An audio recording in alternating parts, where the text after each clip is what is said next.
No, we're good. Oh goodness, stream crashed. Well, we shall get back into it, I suppose.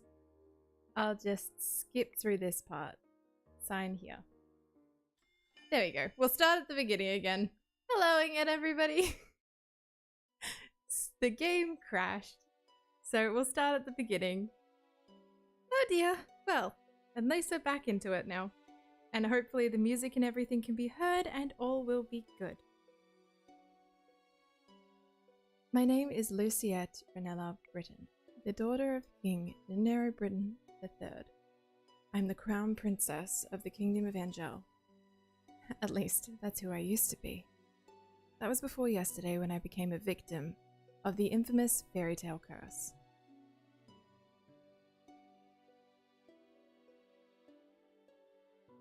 Everyone has forgotten my birthright. I'm nothing more than a lowly peasant, and I now feel like I'm stuck within a nightmare. But no, this is my reality now.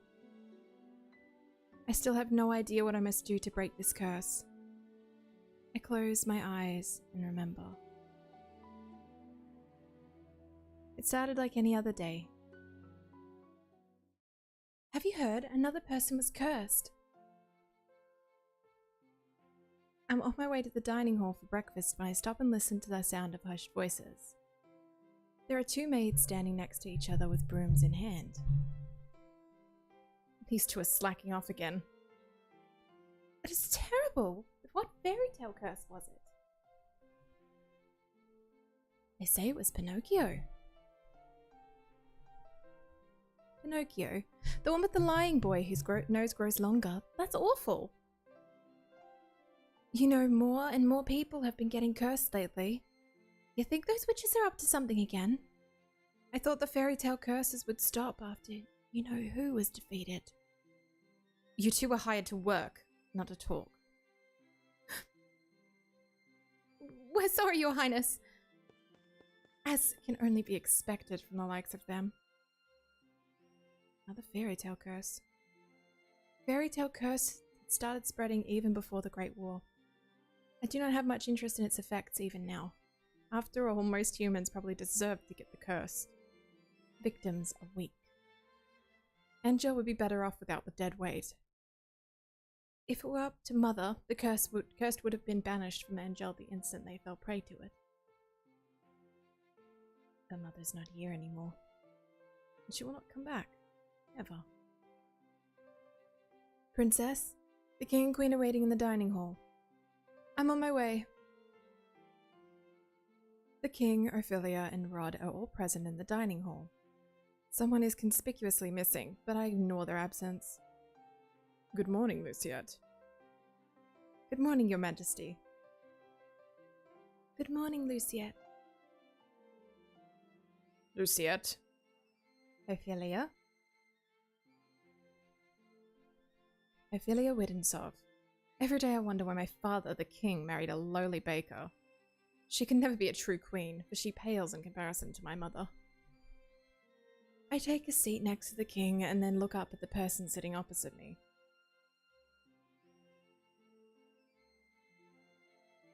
Rod Benedict Widensov, my stepbrother, is bored and quiet as usual. He's 2 years my junior, the younger of Ophelia's children. He is mute and uses a plush bunny to voice his thoughts. It was apparently given to him by a fairy. He minds his own business and is easy to deal with, but his older sister... My eyes go to the empty seat beside him. She is probably the most infuriating person I have ever had the displeasure of knowing.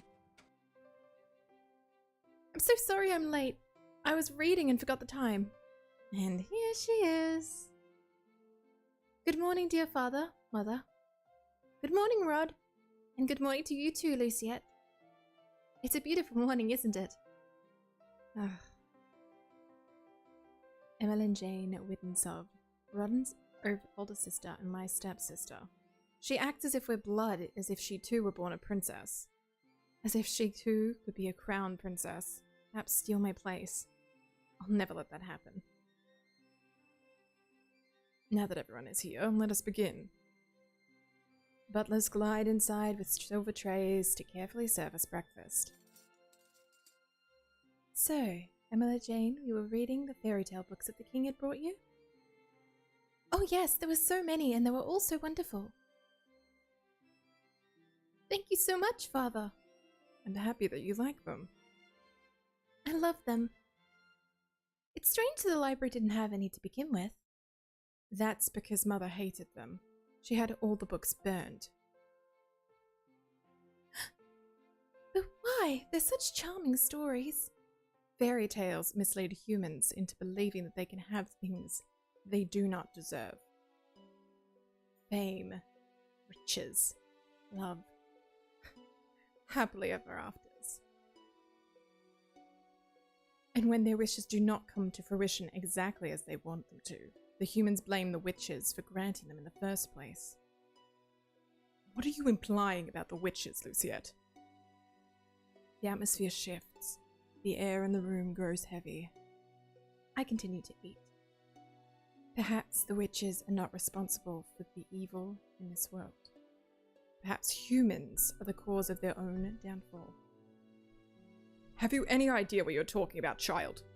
The witches have caused nothing but pain and suffering to this kingdom. Even now, they still spread the fairy tale curse to our innocent subjects. The truth is, I know very little about the time that the witches had free reign over Angel. I was very young then, and Mother forbade me to leave the palace, sometimes even my own room. I know nothing of the people's supposed pain and suffering. Mother kept me away from everyone. And so, I cannot bring myself to care. How do you know that the cursed are innocent? Our people have been toiling day and night to rebuild Angel after the Great War. Our people and the kingdom's foundation, and I'm endlessly grateful for the determination and resolve they have. Every day I wonder what your mother taught you about. Leave Mother out of this! Dear, please. Luciette, darling, your father didn't mean to. I am not one of your children, Ophelia. I don't need your sympathy. Luciette, you will show your mother respect. She is not my mother. I set down my fork and my knife and stand. I'm done. Excuse me. My father and I have never got on. But our relationship has significantly worsened since he married the baker. My father, King. It's been 17 years and I've felt no love from him. He treats Emma Jane and Rod, who only entered our life a year ago, like his own children. Better than he ever treated me. This has been my life ever since Mother passed away 4 years ago. Mother was the only one there for me when no one else was. If it weren't for the accident during the Great War, she would still be here. Why the sour face so early in the morning, Princess?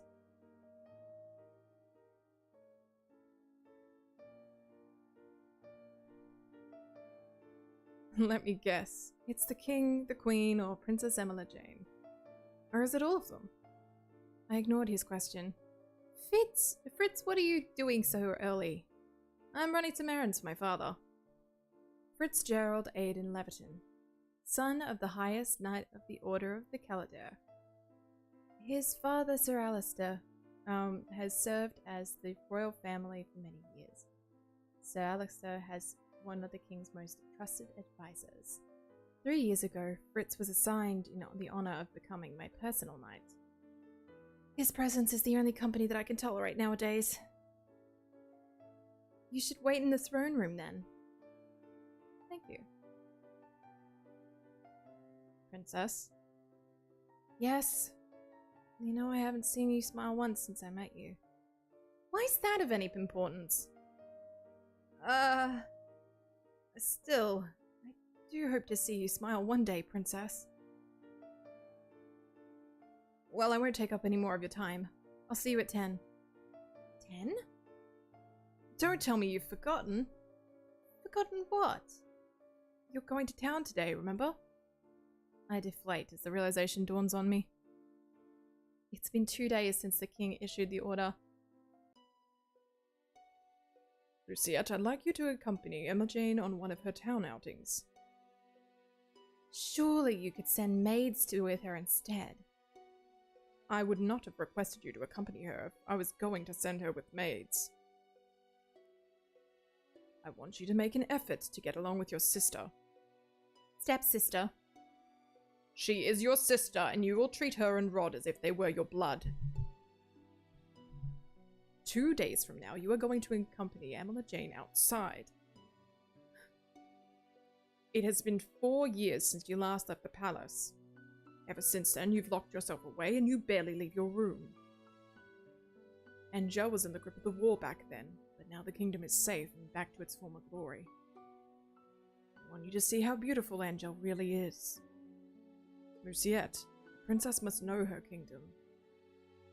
Go with Emma Jane. She will show you the town that you only ever see through your windows. Is that an order? If it needs to be. Are we clear? Luciette? Understood. Thumbtack says, hello! Of course you go live while I have a nap. Of course, when else would I have a nap? Luckily, you're not too late in. We're only like 11 minutes into the story now. Because stream crashed. So, hello, welcome in, Thumbtack. Good to see you as always. How was your nap, friend? The last time that I left the palace was 4 years ago, when the king took me with him to check on the people after the Great War had ended. I shake my head to remove myself from the memory. I'm safe here. Princess, are you alright? It won't be that bad. The townsfolk are good people. But how could you be so sure? Times have changed. People change. And that's precisely the problem. Mother never changed. Mother loved me until the end. Sometimes change is for the better, Princess. I think you'll see that today. Now if you'll excuse me, I'll see you later.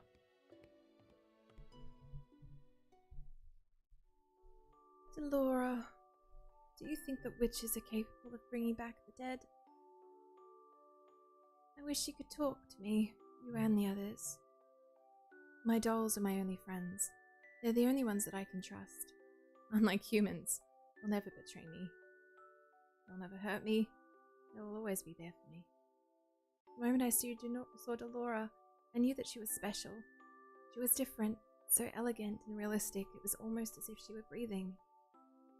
She was a gift from the king on my 17th birthday. I only started receiving dolls from him when Mother passed away. Mother does not believe in birthday celebrations. But every year at midnight, a letter would appear under my door. The letter would contain certain instructions leading me through the palace on an adventure, to a room full of gifts and cakes and sweets. A child's dream. I'd been fascinated by the dolls, which always were held by little greeting cards. A card with the words, I love you, on it, signed by M. The cards would tell me to keep those celebrations a special little secret, but I didn't need to be told that. Mother always found a way to show me that she still cared. In her own way. The secret celebrations had stopped as soon as she disappeared. Yes? Excuse me, Your Highness. The king has requested your presence. This had better not be another lecture. Tell him I'm on my way. I'll see you later, Delora.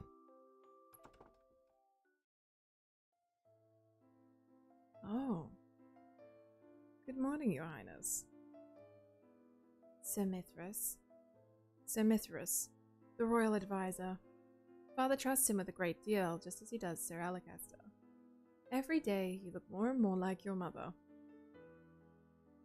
I sometimes find Sir Mithras talking to Mother's portrait when he thinks that nobody's looking. He must have admired her a lot, but I cannot bring myself to think highly of him. There's something about him that puts me on edge. Are you on your way to see the king? Well, I shall not keep you then. Until our next meeting, dear princess.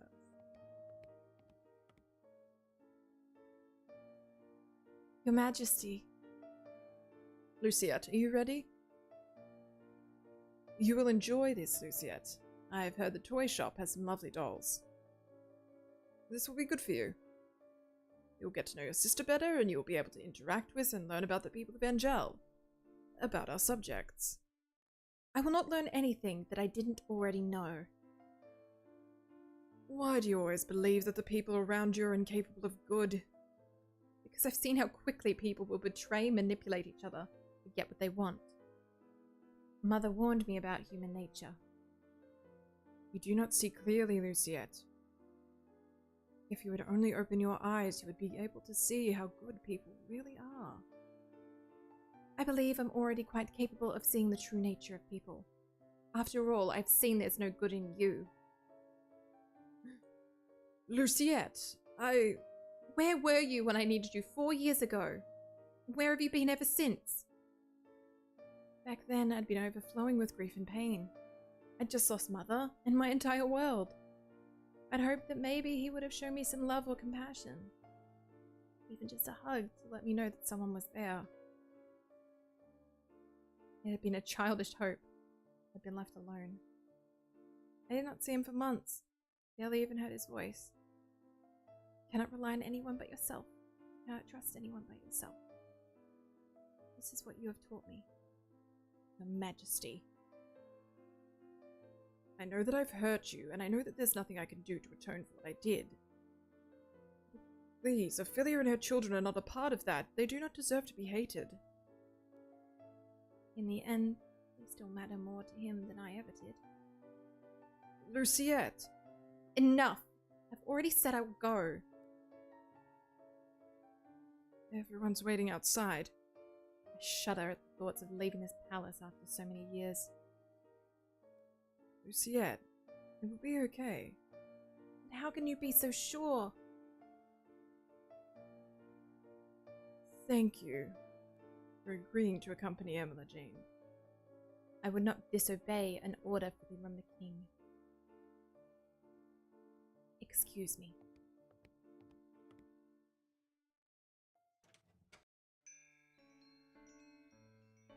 Hello, how can I help?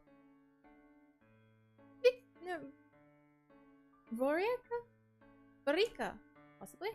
Vorika. Emma Jane! I mean Princess Emma Jane, how good to see you! I trail Emma Jane, ignoring her as she embraces her friend.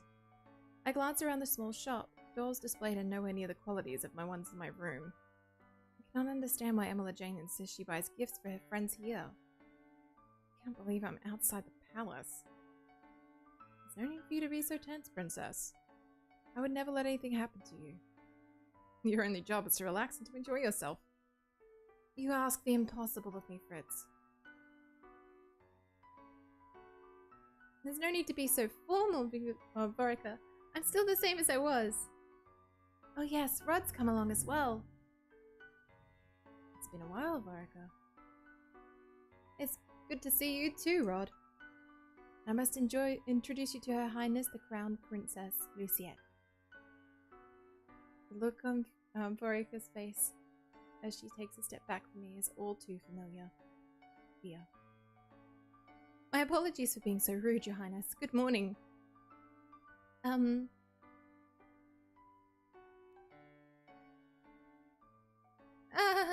this is Sir Fitzgerald, Sir Alacaster's son. It's a pleasure to meet you, my lady. Oh, so you're Fitzgerald. You really are as handsome as Emma Jane described in her letters. I'm sorry. Please don't mind her, Sir Fitzgerald.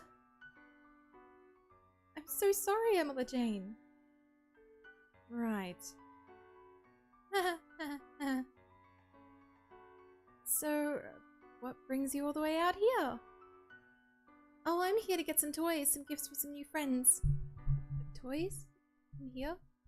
Are you sure? Of course I am. I cross my arms. I would prefer that we finish this errand as quickly as possible. Yes, of course. I'm sorry, Your Highness. Princess. I can barely breathe in here. I just want to go back to the palace.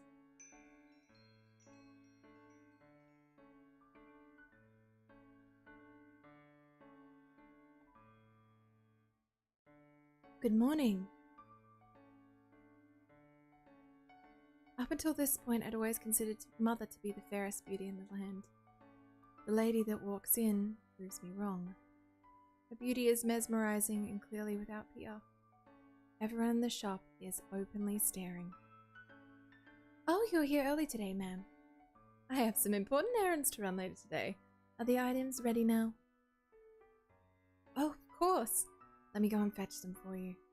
I'll just be one moment, Emma Jane. What? Why is she smiling at me? Here you are, ma'am. Thank you. That lady was beautiful. Right? Any girl standing next to her would pale in comparison. Who is she? She's new around town. Some say that she's a fairy. Fairy? Fairies had saved Angel from the witches 4 years ago. Everyone's considered them our saviors. And yet the fairies are still unable to stop the fairy tale curse from spreading. Here you go. Thank you so much. No, thank you, Vorka. I hope to drop by again soon. Good.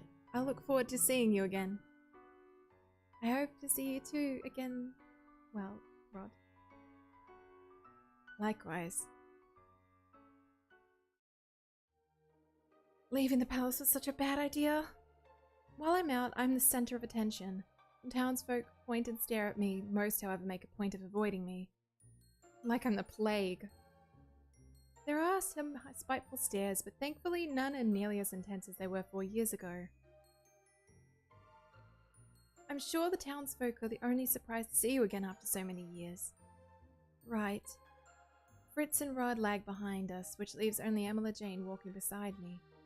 I cannot decide which is worse. Staring or her company. Oh, Luciette, look! A street performance! It's been so long since I last watched one. Street performance? Oh, hello! Good day, everyone! My name is Waltz. I'm here to spread some happiness and some magic. The boy named Waltz snaps his fingers and colorful petals start to rain from the sky. Isn't that pretty, Luciette? And are those the princesses over there? Well, it is an honor to have you in attendance. Please accept this humble gift. He snaps his fingers and white lilies appear in his hand.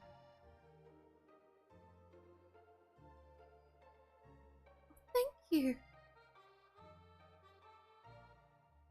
Boy looks at me as if he was expecting some kind of a reaction. When he gets nothing from me, he sighs and gives me a wry smile. I hope to see you again during my next show. We'll definitely try. He gracefully bows before moving back to his area to perform more magic tricks for the gathering crowd.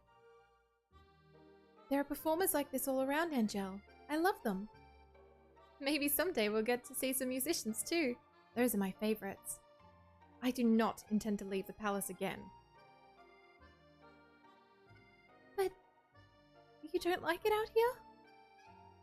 Rod and I grew up here. I love Angel, and this is my favorite part of the kingdom. I wanted to share this with you, Luciette.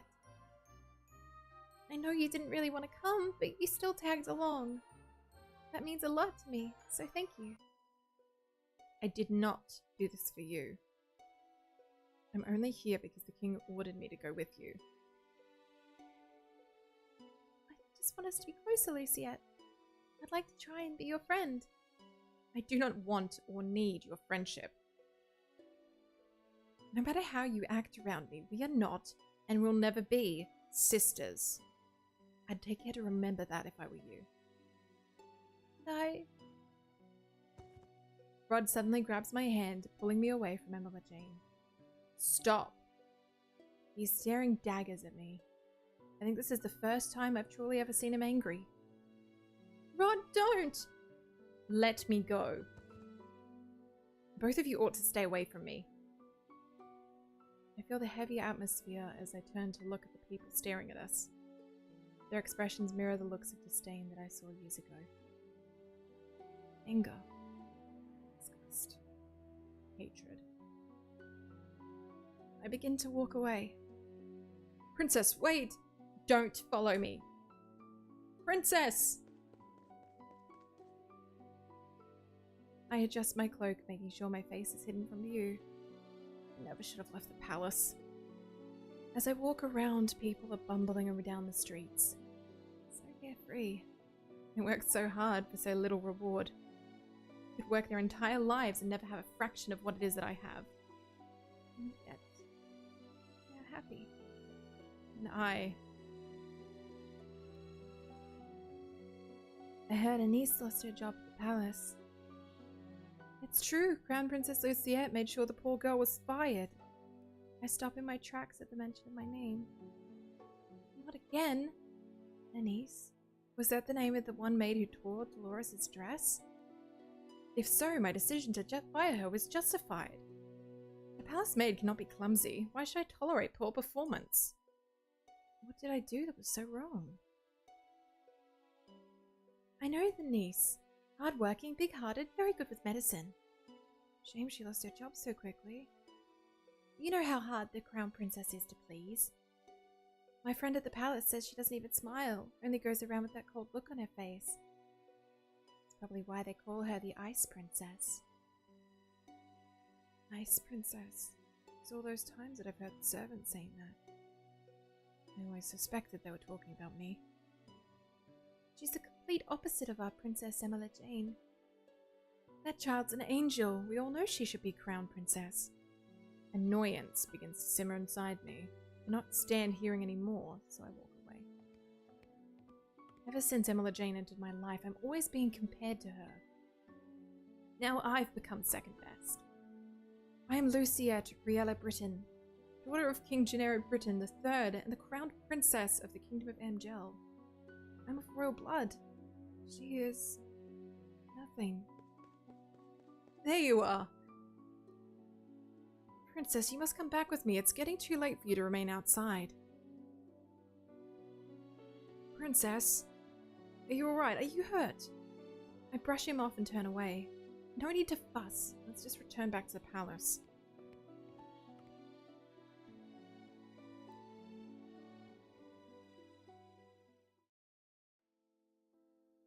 Leaving the palace was physically and mentally draining. My bed is welcoming to my unusually heavy body. I turn my head and meet Dolores' glassy gaze from where she sits on my shelf. I left the palace today, Delora. It was the same as all those years ago. Everyone looked at me like I was... Whatever have I done to deserve those looks? How can I be so hated?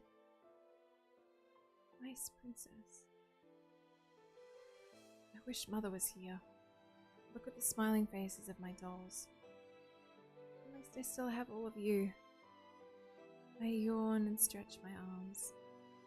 Good night, Delora. I'm gonna drink some water. Remember to stay hydrated, everyone.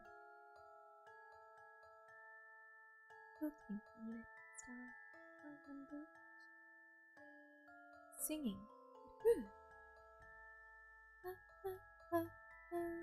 So high, I can't find the sky.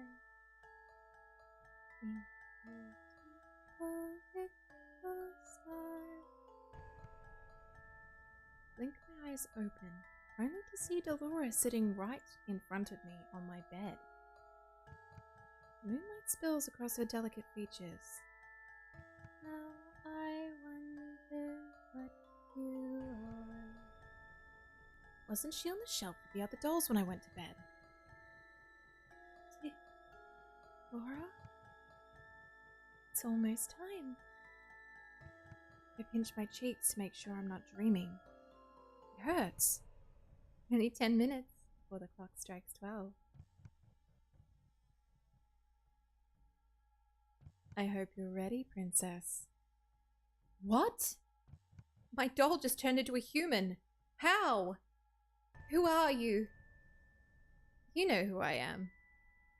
I've been watching you since the day that your father gave me to you. What's happening? I don't think I've ever been so confused in my life. All the answers will come in time, but right now I'm here to give you a little something, princess.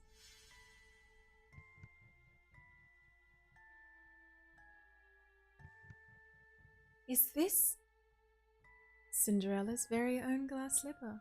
Yes. It's beautiful. Too beautiful. Then a realization begins to dawn on me. You're a witch! Smart girl. I knew you'd figured it out eventually. Now's the time to say goodbye to your precious crown. What?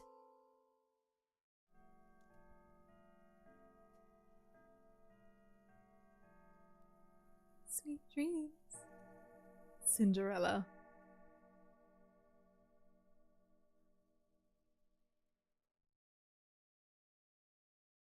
Hey! Wake up, girl! Huh? Where am I? Ow, my head! You have some nerve sleeping in front of my shop. Leave before a customer sees you. Huh? I was in my room. How am I here? Did you not hear what I said, you filthy child? Filthy? You would speak to your own crown princess in such a manner. If you're the crown princess, then I'm the queen, love. You must have been knocked on your head quite hard to have such grand delusions. I'm not delusional. I'm Luciette Riella Britain, the Blood King, the blood daughter of the King Regenero Britain III, Crown Princess of Angel. Right. The king never had a daughter with that witch. Is she referring to Mother? Witch? Don't pretend to be stupid, girl. I can only stare at her puzzled. Our good king only has stepchildren, Princess Emma Jane and Prince Rod, and you are definitely neither of them. What? Now get gone before you're spouting your crazy gibberish at my customers and scaring them away. With a huff, she leaves me to my own rapidly turning thoughts. I quickly realize I'm wearing tattered clothes, and I do not have shoes on. No, no, no, no! This cannot be happening! Something shines against my chest, and I reach up to grab it. This is... It all floods back. Laura being a witch, Cinderella's glass slipper. This is not a dream. Delora gave me the fairy tale curse! My hands begin to tremble. I must return to the palace to speak to the king. Let me in! Sorry, girl, but this place is off limits to uninvited guests. You do not understand. I'm Crown Princess Luciette Riella Britain. I must speak with my father. I loathe him to call him that, but I have to. No one will believe me if I'm addressing him by title. You best leave now, nice and quiet, before we have to force you. If you would only... Make way for the king! The gates swing open, and 3 horses trot out. The soldiers ride 2 of the horses when the last horse has a different, far more familiar rider. Father! I immediately move to block the path of his horse. The soldiers move to hold me back. Your Majesty! What's this? Your Majesty, this girl's claiming to be your daughter. Daughter? Both of my stepchildren are in the palace right now. Even Father's a part of this. Father, you must help me. A witch has cursed me. Once in your life, please just help me. You must believe me. Tell me, where is your family, child? Why are you all alone? He looks up at me with pity in his eyes. He's looking at me more kindly as a peasant than he ever did when I was the crown princess and his daughter. I recoil. You must be hungry. Here, take this. This should feed you and your family for a day or 2. The kingdom offers work opportunities to those who need them. Please let your parents know. I do not want your pity, father. Please escort this girl back home and make sure she gets there safely. At once, your majesty. I watch as my father and his 2 guards ride away on their horses, leaving me to stand in their dust. You left me alone. Again.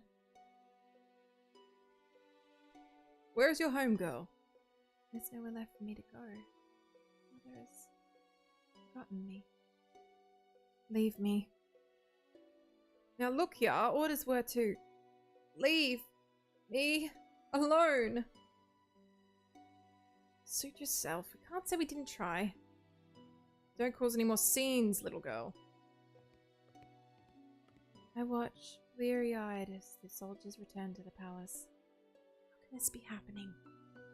I stare at the small pouch in my hands. I do not know what hurts more. The fact that I've just been unceremoniously paraded away from my home like I'm nothing more than pure garbage. Or the fact that my own father doesn't recognize me. Oh, look at that girl's hideous dress! How difficult it is to be poor. I clutch the pouch closer to my chest as I run to an empty alley. I huddle in a corner trying to be as small as possible. I squeeze my eyes shut, hoping that when I open them next, everything will be back to normal. I clutch the pouch closer to my chest. Yep, also. I squeeze my eyes shut, hoping that everything will be back to normal when I open them. It won't be, don't worry. A dream? No matter what happens, you must not leave the palace. Why? The world is cruel. People will only ever hurt you. But they're always so nice to me. It's only because you're the crown princess. They will only ever think of what they can take from you. I'm trying to protect you, my love, which is why you'll never leave the palace. Never leave, mother. I'm the only one who will ever love you so much. Do you understand? I understand. Zigzag says, Ambi, hi! Hi, Zigzag, how's it going? Good to see you. When I open my eyes, I'm still on the streets. I must have fallen asleep. The nightmare continues. I'm cold in my rags. I hold myself for warmth, willing some of the cold away, but it fails. My feet are numb and in pain, caked in dirt that I've gathered from walking barefoot around town. Well, there's a frightful sight. Beggar probably thought she could try her luck with nobility that live around here. Look at how ragged she looks. What are you looking at? At 2 women lacking the basic manners of a noble upbringing. Silence, girl. Do you know who you're talking to? No, and I don't care. What nerve! Let's just go. There's no reason to stoop to a commoner's level. I will remember you, and once I break this curse, I will make you regret your words. Zigzag says, how are you? Not too bad, not too bad. Just enjoying the story. It's a little bit sad to start with, but we're getting into some interesting territory with curses here, so... I do love a good curse when it's like in the context of a story and done well. We got cursed by a witch, which was our own porcelain doll, on our 17th birthday. Oh dear. How are you going, Zigzag? I have become acutely aware of the fact that I've not eaten anything for almost a day. I've been sitting here thinking on how the new mess that is my life. But moping around will not break my curse, and crying won't help either. I should try and find that witch first, but how? I have no idea where she is. Laura, I swear I will make you regret doing this to me. When I find you, I'll find food first. Is this all the king thinks I'm worth? Leave, girl. A dirty peasant like you has no place in this restaurant. But why? I can pay. Find another place. Scaring away my customers. Am I not a customer? Shoot! There's nothing for you here. You just swatted me away like a fly. Nerve. Sensing that this will get me nowhere, I ball my hands into fists and walk away. I get the same treatment at the next 3 restaurants I try. I'm treated as if I'm something less than dirt, like my money has no real value. I'm the crown princess. They have no right to turn me away like this. I've been eating stale bread, anything to keep the hunger at bay. The bread barely helps. Out of the corner of my eye, I notice a small bakery. There are croissants on display that make my mouth water. Slowly, I begin to make my way over there. Ow! My feet ache with every step, and they look and feel even worse than before. If only I had enough coins for a pair of shoes. But food is far more important. If the rags I'm wearing and the pouch of money are all that I have, then I need to reprioritize. I will die before I beg. 2 croissants. You'll need to pay, girl. There are no free handouts here. I take a coin from my pouch and hand it to her. This should be more than enough. The shop owner stares at the coin before reluctantly taking it. He hands me 2 croissants in a paper bag. I will not ask you where you got those coins. Are you implying that I stole them? How else would a beggar like you get that amount of coin? Now be off with you, child. I won't have you scaring away any other customers. Without another word, I turn and start to walk away from the woman. This is the goodness of the people of Angel. Take a bite out of one of the croissants, cringing a little at the dryness. Hey girl. What now? We saw you at the shops. You want to share how you got your coins there? Excuse me? Look at her brushing us off like she's royalty or something. Let me go! You ain't no better than us. I'll be a good little girl and hand us over that pouch, will you? The man on my left grabs at my pouch and attempts to yank it away from me. I will not let these brutes take anything from me. I elbow the man in the stomach and aim a kick at the other man's shin. I then have an opening and I take it. What? I pull myself free and begin to run as fast as I can. Hey! Where do I go? I'm not familiar with the streets at all. It's highly likely I'm just going to hit a dead end. Where do I go? Left or right? Left.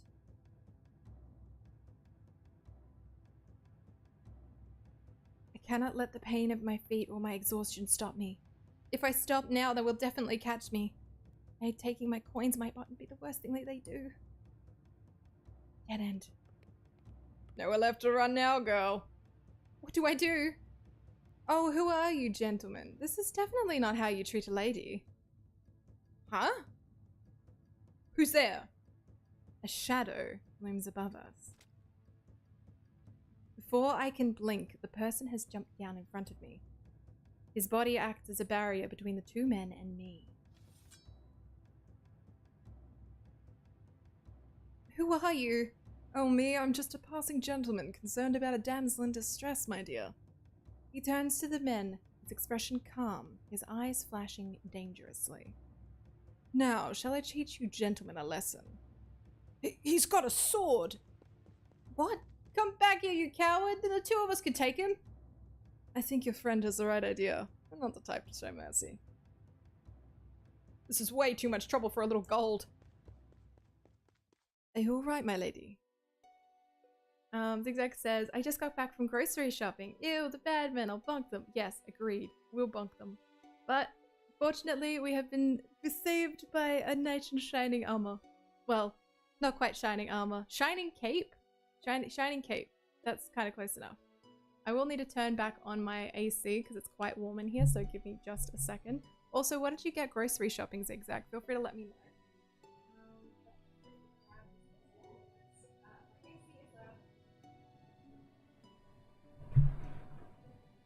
So, I'll try and be as close to the mic as possible to try and keep the AC from affecting things too much. Let's see. Zigzag says, can I slay him? I mean, yeah, fair enough. Why not? Why not? I think that that's a perfectly reasonable request at this point.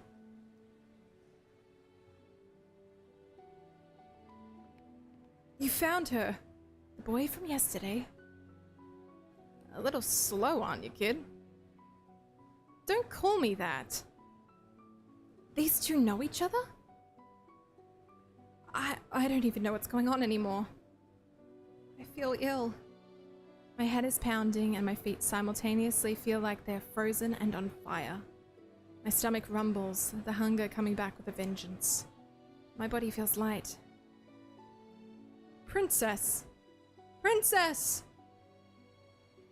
Lady Parfait will be able to help her. You're right, we need to move now before anyone else sees us. Yeah. You made the right choice. The crystal on the upper corner indicates you've made the right choice for a particular love interest. Each color corresponds with a certain love interest. They'll appear belatedly after you make your choice, so please keep your eyes and your ears open. Oh, we actually made a good choice for once. I'm used to just immediately slipping on a banana peel and dying. This is a first. Hello again, Clara. How's it going? How's it going? We've just got into the first love interest choice, so we made a good choice. Woohoo! Zigzag says, hello to Clara. Hello again. Hello. Everyone's doing good. Wow, Ambi. Yeah, I know. I've just got beautiful.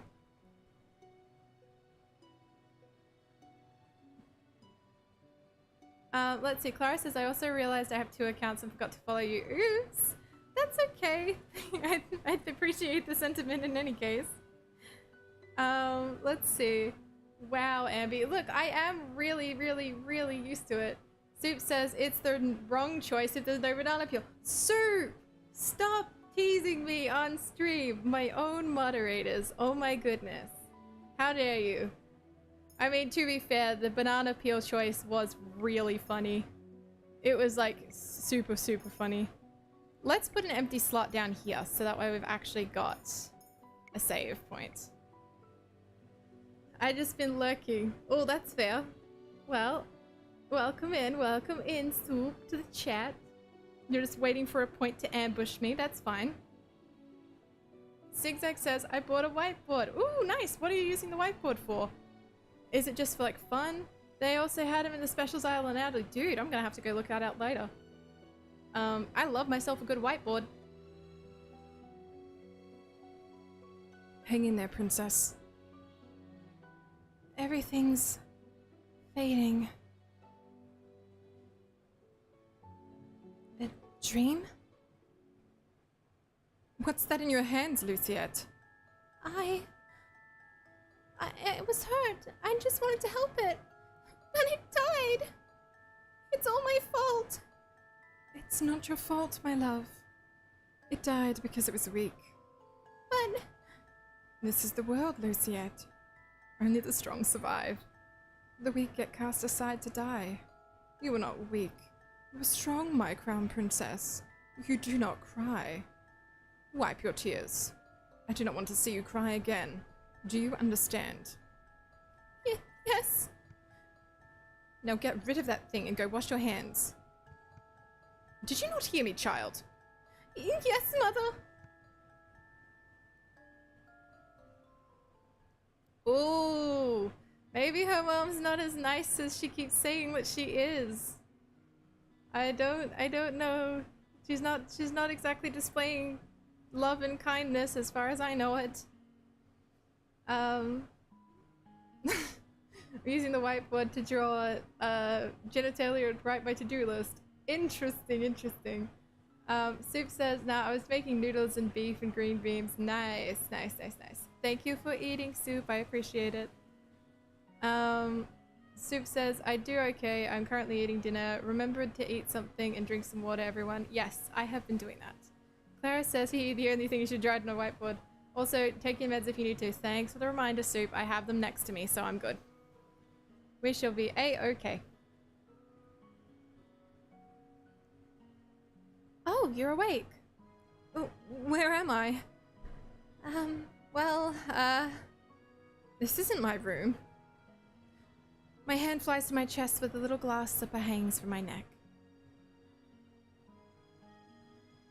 It's still here. Are you okay, miss? This girl is the maid that tore Dolores' dress. The one I fired for her clumsiness. Miss? To think that I would meet her again here like this. Leave me alone. Right, of course. Here's some salve that I made. It'll help you with the pain. Now what? Haven't you thought at all, have you, Ice Princess? You! Suddenly there she is, Delora, standing before me with a cyanide smile, looking happy with herself. She's the cause of everything that I've been through. All the pain, the heartache, and the hunger. It's her fault. I try to stand, thinking that it might give the witch a piece of my mind, but as soon as my feet touch the floor, pain shoots up over my legs. I end up falling back to bed. Ow! You should be more grateful to the girl you just scared away. She's been taking care of you the past 2 days. 2 days? I've been passed out for 2 days?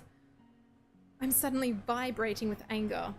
Remove the curse. Now. Ha! You don't think you can command me to remove a curse in your best princess voice? What do you want? Gold? What I want is worth more than all the gold that you could summon in Angel, princess. Besides, haven't you read your fairy tale? The caster cannot take a curse back. You need to focus on breaking the curse yourself if you want your life back. Mother burned the books before I could read more than 1 or 2 of them. I do not think that it either involve curses, just genies and trading away your voice for legs. Ah, it's good that you're awake, princess. Parfait, should you really be up and about? Don't fuss, I'm feeling much better. Are you a witch as well? Oh no, my name is Parfait. I'm a fairy. A witch and a fairy in one room? Being friendly with one another? Impossible. Oh, look at her face. You weren't expecting that, were you at all, princess? What's going on? I'm sure you have many questions, princess. How do you know that I'm a princess? Don't be silly, she's a fairy, she knows. I promise we'll do your best to answer your questions. I don't even know where to start.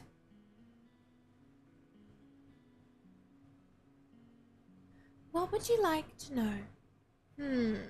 Let's see. Soup says, I've got a whole ass bowl of green beans. Nice. Green beans are the best, says Clara.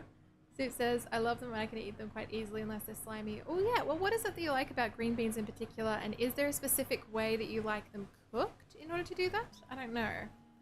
Ambi says 1 or 2. Okay, 1 or 2. I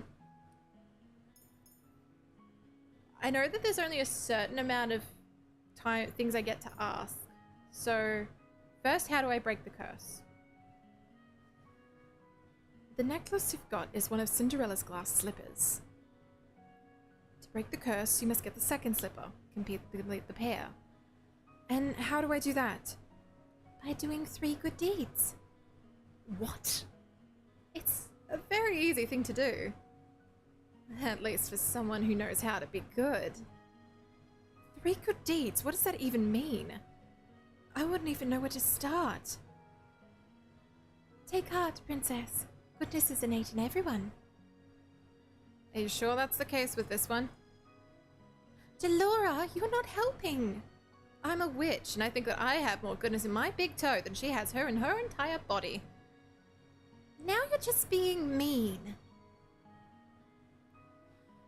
For every good deed that you accomplish, you'll get a piece of the glass slipper.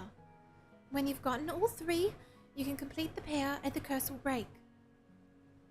Simple. I suggest you start by polishing that attitude of yours. What else would you like to know? Why was I cursed? Seriously? You're gonna ask that? I wouldn't have asked if I knew the answer. You have such a temper on you. Very well, this one's got a simple answer. It's because you're cold-hearted, cruel, wicked princess who deserves to be punished. Delora! A curse is the only way to force you to change your horrid ways. Delora, you could have put that more nicely. I'm pretty sure I was already being nice. Change? But why do I need to change? I you completely unaware of how heartless you are to other people?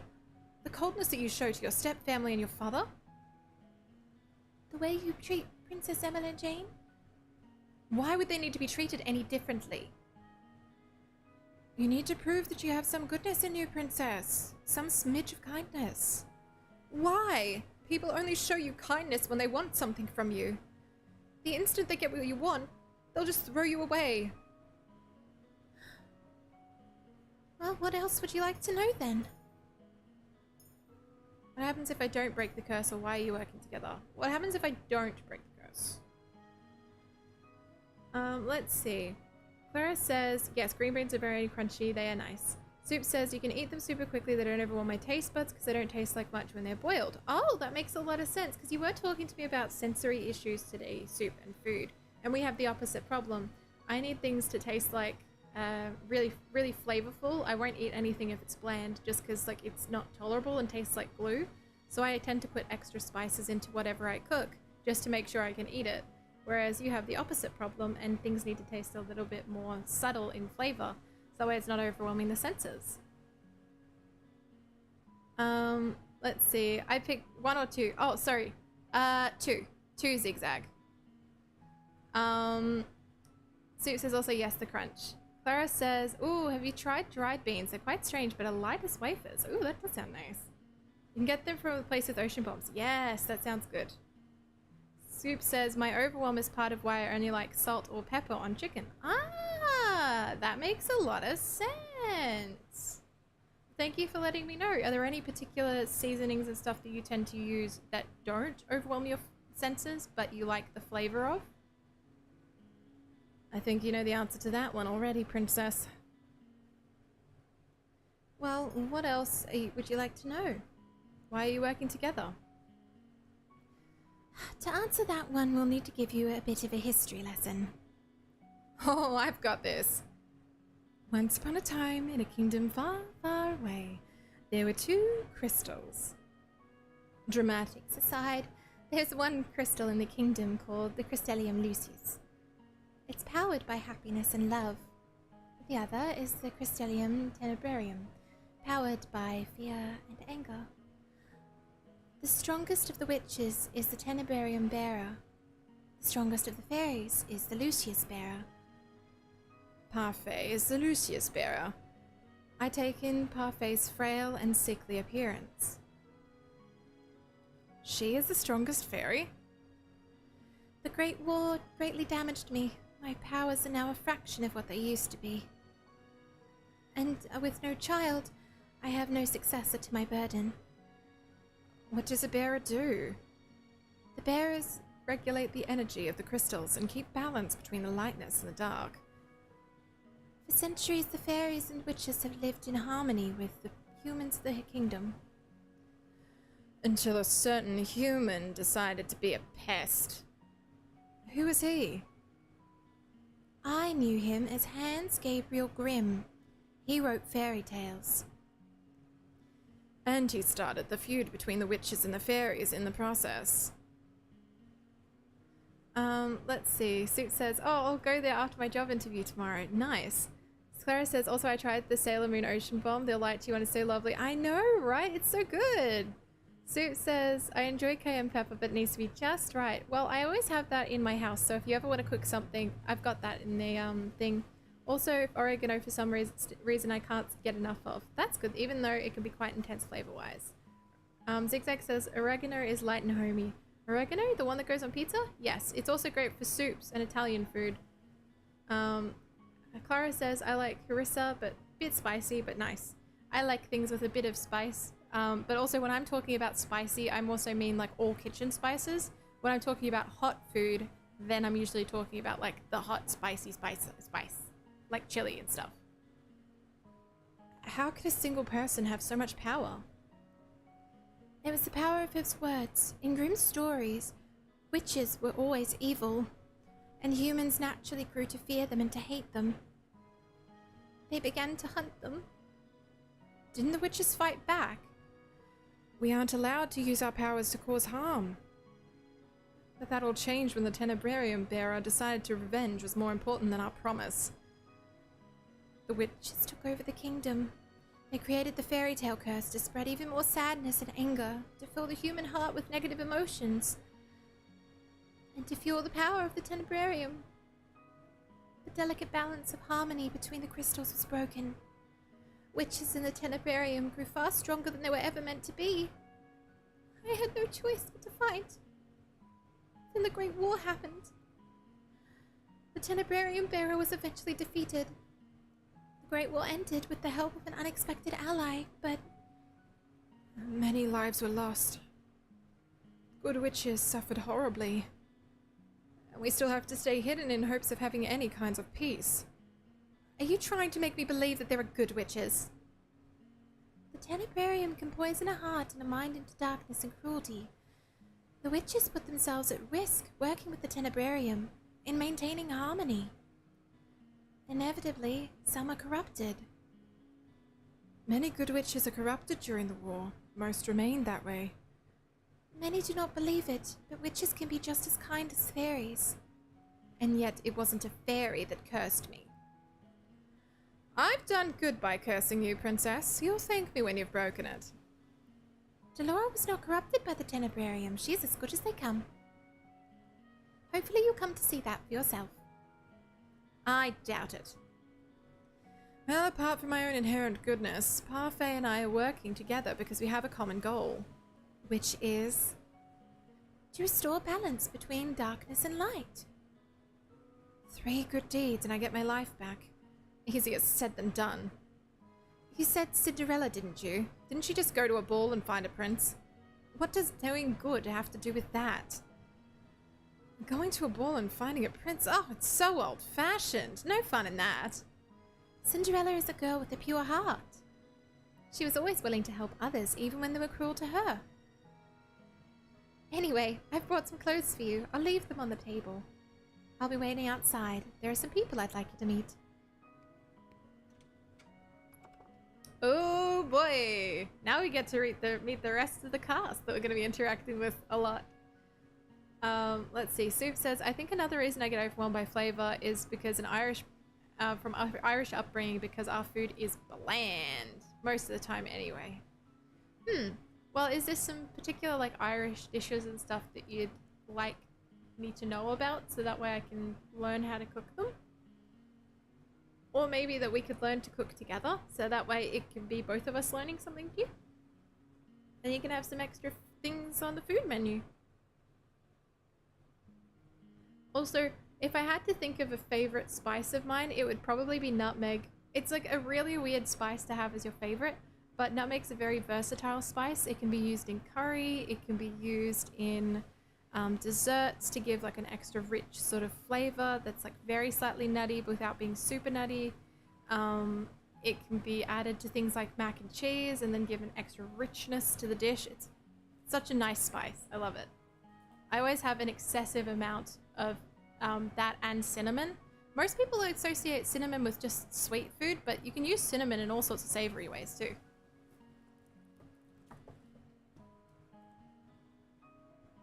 Let's see. Soup says, not particularly Irish, but it's why I love curry chips. I do enjoy my nutmeg on cocoa. Nutmeg is brilliant. And yeah, like the curry chips are kind of like sweet and also flavorful at the same time. It's a really interesting dish. I cannot believe this. I look down at my neatly bandaged feet. I have to admit that while they are sore, they are nowhere near as painful as they had been the 2 days before. Here's some salve that I made for you. It'll help with the pain. Why would she even care? I was the reason she lost her job at the palace. Oh, she probably doesn't remember me as princess. But still, she has no reason to do such things for me. I ignore the salve for the meantime and then gingerly stand up, testing my feet for pain. Zigzag says, really? Nutmeg and savory dishes? Cool. Yes. Yes, you can. Nutmeg in mac and cheese is probably one of the best applications for nutmeg as a savory dish that I've found that's something that's approachable. So you put just like a tiny dash of the nutmeg in with the cream and the cheese when you're actually mixing up the sauce, and it just imparts like a beautiful flavor. You only need a tiny little bit, so be careful. I probably wouldn't recommend any more than 1/8 of a teaspoon. So, and that's like the absolute most that I'd probably put in for like a large thing of mac and cheese for like multiple people. So if you want to be on the safe side with it and kind of test it, I'd probably say 1/16 of a teaspoon, and then just adjust as you go. But yes, see. Soup says, I can see why you enjoy nutmeg, Andy. I'm glad that you enjoy it, and I hope you always have it around. I always do. I always pick up extra in the shopping, even if I don't have it. Clara doesn't know what curry chips are. That's good. Soup says, Andy is a culinary genius. They know what's good with what. I wouldn't quite say a culinary genius. I just did a lot of experimenting with food as a teenager. I figured out what didn't taste good from my multiple experiments. Oh, one time I ended up putting a full cup of salt into chocolate bread one time, and it was a total accident because I couldn't tell the sugar apart from the salt because it was like granulated sugar that I was looking for, and then I just didn't realize that what I was putting in was salt, so I kept adding more salt hoping to balance out the sweetness and the saltiness, and then it just kept getting worse. It even got to the point where I actually cooked it, and then still didn't realize my mistake until after that point in time, and then had to throw the whole batch out of bread. It was terrible. But I was like 12, 13 at the time, and my mother had all the sugar and the salt in unlabeled containers that were the exact same size because she'd bulk buy both salt and sugar. So I'd just be like, yeah, this is fine, this looks exactly the same, it looks fine. But that's why in some of my music there's certain like lines, for example, but salt and sugar look the same. Yeah, that's a direct reference to me roasting myself as a child. As well as it being a good metaphor. Soup says, also, Clara, it's kind of like chips and gravy but with a kick and a little bit more watery. It's also like a sweeter sort of apple-based curry sauce. So, as an approximation, Clara, if you've ever had like potato and pea curry that you can sometimes get from shops that's like not super spicy, it's a little bit sweet and kind of like creamy, it kind of tastes a bit like that as an approximation.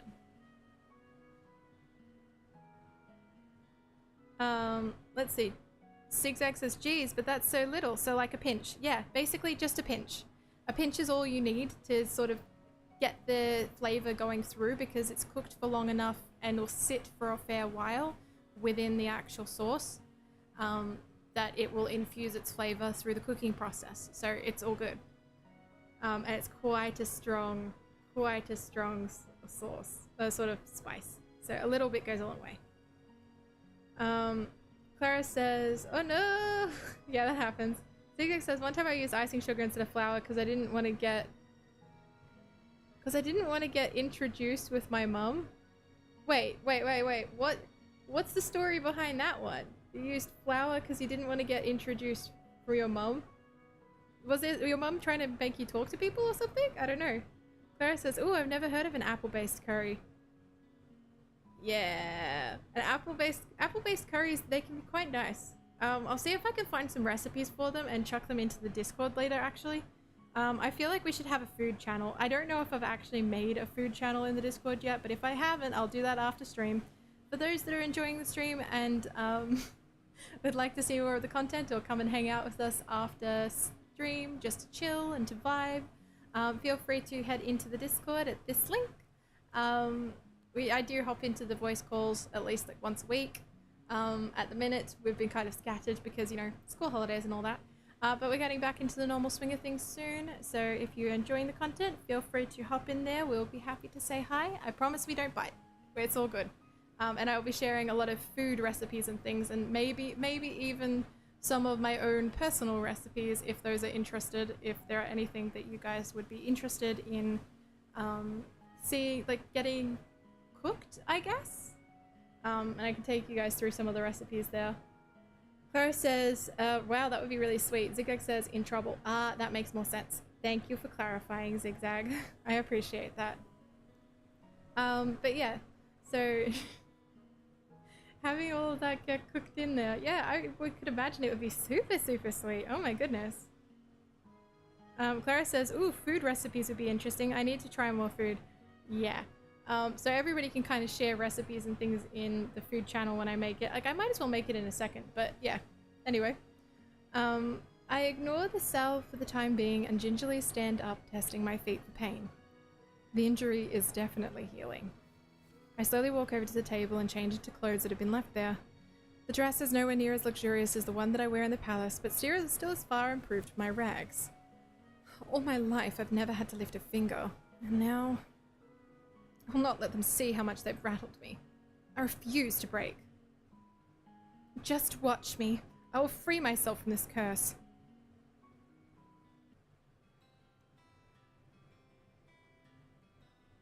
What is this place? There are several people in the room chatting amicably with each other. I notice the girl has left me the salve by the counter serving the drinks. But as soon as the people in the room notice me, the room falls into immediate silence. Look at what we have here, the Ice Princess herself. Huh? They know who I am? Didn't think it was true. Cursed for her cold-heartedness. Has to be expected. You remember who I am and yet you still treat me like this? Well, you aren't really a princess anymore, are you? You're one of us now, girl. Everyone, please. You shouldn't be treating the newcomer like this. Princess, please let me apologize. I mean no offense. I cannot believe that. Not when people Parfait are referring to simply smirk and shrug as I meet their gaze. What is this place? Welcome to the Marchant Tavern, a home for those with the fairy tale curse. You make it sound like some kind of holiday house. Don't ruin my moment, Delora. Marchant Tavern? The Marchant was built 3 years ago when the number of cursed and angel continued to rise. The goal is to gather those affected so that the way they may help each other break their curses. Of course, I'm also here to provide help as necessary. Only the cursed and those allied with our cause can stay here. The evil and the wicked can never find this place. Most of the people here are cursed? How come these people remember who I am? The cursed are not affected by the conditions of someone else's curse. Your condition is simple. Everyone has forgotten that you are the crown princess. But these people here are cursed. They still remember your title. It goes without saying that fairies and witches are also not affected. Come, princess. Allow me to introduce you to a few boarders that we have at the Marchant. Parfait beckons the serving girl over. Let's see. Clara says, ooh, food recipes would be interesting. I need to try many food. That reminds me of the time my mom was cooking a pork roast and coated it in sugar instead of salt. Apparently it turned out really well. I mean, the caramelization and everything would be pretty nice. Zigak says, I hid for an hour because I thought if I didn't tell her, she wouldn't notice. Oh dear. Well, you tried. Hopefully things turned out okay and that you didn't get in trouble.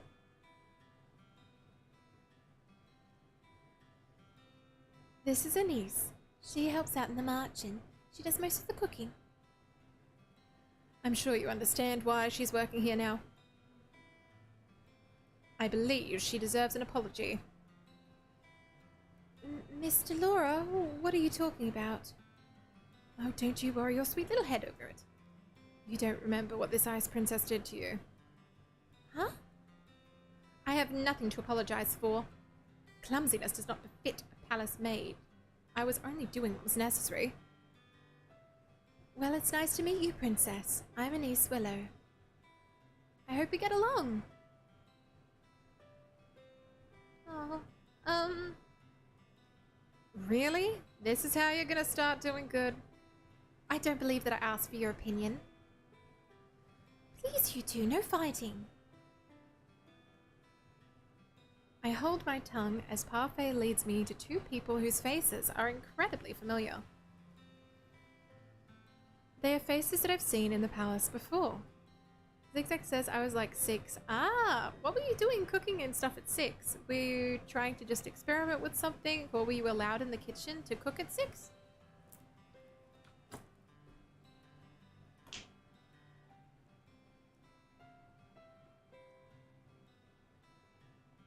This is... Jurian Valent and Garland Belro. How did you know? Both of you were in the Order of Caldera. Yep. That's right. They were two of Sir Alicus's best knights. It was no surprise. It was a big surprise when they left 2 years ago. I only found out recently because they acted against Sir Alicus's orders. They were stripped of their titles and dishonorably discharged from service. What are you two doing here? We help the fairies. They and Anise are exceptions. They were allowed in the tavern without the curse. Jurian and Garland lend us their strength to help protect the Marchen. Protect? From the witches. They'll make sure to do their curses remain unbroken. And what about you? I'm an exception. Also, I'm good. You keep forgetting the good part. Remember, not all witches are evil. Your curse is just a test. A test. Originally, the wicked were cursed so that way they could learn to change. Their curses were meant to teach them a lesson. I'm hoping your curse will teach you a lesson too, Ice Princess. I really am only trying to help you. I don't need you to show me how to change. I just want my life back. Well, to do that, you'll have to break your curse. Try and make some friends, Princess. They may be able to help you break your curse. Oh, I'd love to hang around and watch the princess try to be friendly. You have work to do, Delora. Fine. Try not to make any more enemies, Princess. Let's see. Zigzag says, oops, bought a honey ham. Oh well. Mum left me alone to mute, to do things, to 10 minutes or so. Marinate things together for 10 minutes or so. Or mix things together with 10 minutes or so. I see, you were just helping, says Clara. Yes. Zigzag says, we ran out of flour, so I used icing sugar because I was worried I put too much sugar in. Oops. The icing sugar was in a jar, it was powdery like flour, and once I realized it was too late. It's a very understandable mistake anyone could make. I mean, look, if I could put in literally 2 cups of salt, like over a cup of salt, heading towards 2 cups of salt, into chocolate bread, for mistaking it from like sugar and salt at 12, I can see why you'd do it at 6 or so. Very understandable to make that mistake as a kid. The instant that Parfait and Delora leave the room, the temperature drops several degrees. Now that I'm alone, I feel the cold stares return. Disgust. Contempt. As if I'm the reason they were cursed and have to take refuge in the Marchen in the first place. Make friends? All I've ever had are my dolls. I never needed any friends. I'll break this curse on my own. I was told it was rude to stare. One man suddenly stands up, anger apparent on his face. His hands clench and unclench into fists as he glares at me pointedly. Jurian and Garland place themselves in front of me, shielding me from the man. You know the rules. What happened in the past stays in the past. And no one is allowed to harm anyone else in the Marchen. If you cannot comply, you are no longer welcome here. No matter. The Ice Princess will get what's coming to her. He throws one last glare my way before sitting down again. Break the rules and you get what's coming to you. That goes for everyone here. Jurian's tone is cold and firm. There is no doubt she means what she says. So these are the great knights of the Orders of Caldera. The Marchen begins to settle down and everyone eventually goes to their conversations and their meals. I walk towards an empty table, realizing I'm being deliberately ignored. I become immersed in my thoughts as I sit down. One thought, however, comes to me immediately. They hate me. They hate me somehow when I've only ever left the palace twice in my life. How did this happen? The only people who treated me with any respect were Anise, Jurian, and Garland. Is it because they cannot remember who I am? Maybe being in the march is not such a good idea. Let's see. Clara says, Zigzag says, I had hid in my cubby house for an hour while I was baking because I felt guilty. Oh, sorry, Zigzag. I can see why you would have felt guilty about that. It wasn't your fault, though. I doubt anyone here wants to help me break my curse. They probably would just rather see me suffer under its weight. 3 good deeds? How am I supposed to complete 3 when I don't even know if I can accomplish 1? May I join you? I look up and stare in shock at the beautiful lady from the toy shop. Her beauty still manages to take my breath away. What is she doing here? You were in the toy shop. Ah yes, I was there picking up some items for a friend. I'm humbled that you still remember me. Allow me to introduce myself. I am Miss Karma. Your name is Karma? A suitable name for someone as beautiful as me, no? Karma, your narcissism is gonna scare away the princess. Oh. You are that magician boy. Boy? Oh, how appropriate. Boy! Call me that one more time and I'll ruin that pretty little face of yours. You would hate a lady? How savage. Anyway, I'm Waltz Cresswell. I have the Neverland curse. What about you, princess? What is your fairy tale curse? Does everyone share what their curse is? We talk about it freely in the march, and the whole point is to help each other break our curses, after all. Hard to do that if we keep the fairy tales quiet. He pauses, then narrows his eyes slightly. Well, some people keep their fairy tales a secret. The eyes Karma briefly cocking an eyebrow. The smile never leaves Karma's face. Has anyone ever managed to break the curse? I've been told a few have. A few? That's not very reassuring. Clara says, wait, this is for 3 good deeds. Just 3. Yes. 3 good deeds. She could help, she could donate to someone or help an old lady cross the street or something. Yes. It's so theoretically easy. However, the trouble is that it can't be good deeds for the sake of breaking the curse. They have to be good deeds that she genuinely means.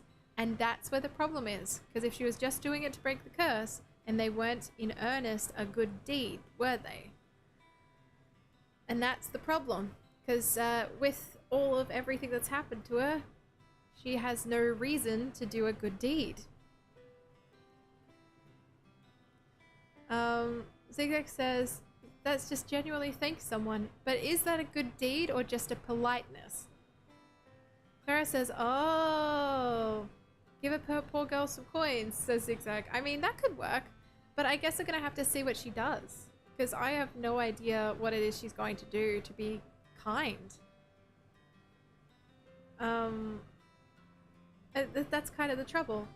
Geez, she must be so full of herself. She's actually a bit, yeah. The only people that are of value to her are the people of rank. That's why there's the title of the stream. She is a stone cold bitch. And she's getting her comeuppance by being cursed. But also, she's terrified of leaving the castle. And has a lot of difficulty with socializing. She was never allowed to have any friends. There's a lot of things that are going on in the background. And her mother taught her never to show her emotions to anybody. So I think that there may be more at play than just 1 or 2 things. I'd like to give her the benefit of the doubt, but right now she is acting rather rude. So hopefully she can come around. And if not, at least we can get like a really nice, like, steamy romance or something out of it. Like that's my plan. That's my plan. Clara says, oh, okay, so now this makes sense. Yeah. So it does make sense in the context. So we're getting some dream sequences and stuff pop up, which is things that happened in her childhood. So as the sort of black and white dream sequences play, you'll find out more about what she was like as a kid as compared to now. But yes, so it will be interesting. We'll see how this interaction plays out, because right now she's not reassuring herself very much, is she? Well, at least curses can be broken. I cannot particularly say that reassures me either. What ails you, darling? Is it your curse? You can talk to us about it. Tell us what it is. Cinderella. Oh goodness, Cinderella. Well, that explains the nature of your curse. Only it's been reversed, hasn't it? From riches to rags. That's one way of putting it. Karma, you're not helping. You really are better off ignoring him, Princess. He mostly speaks nonsense. He?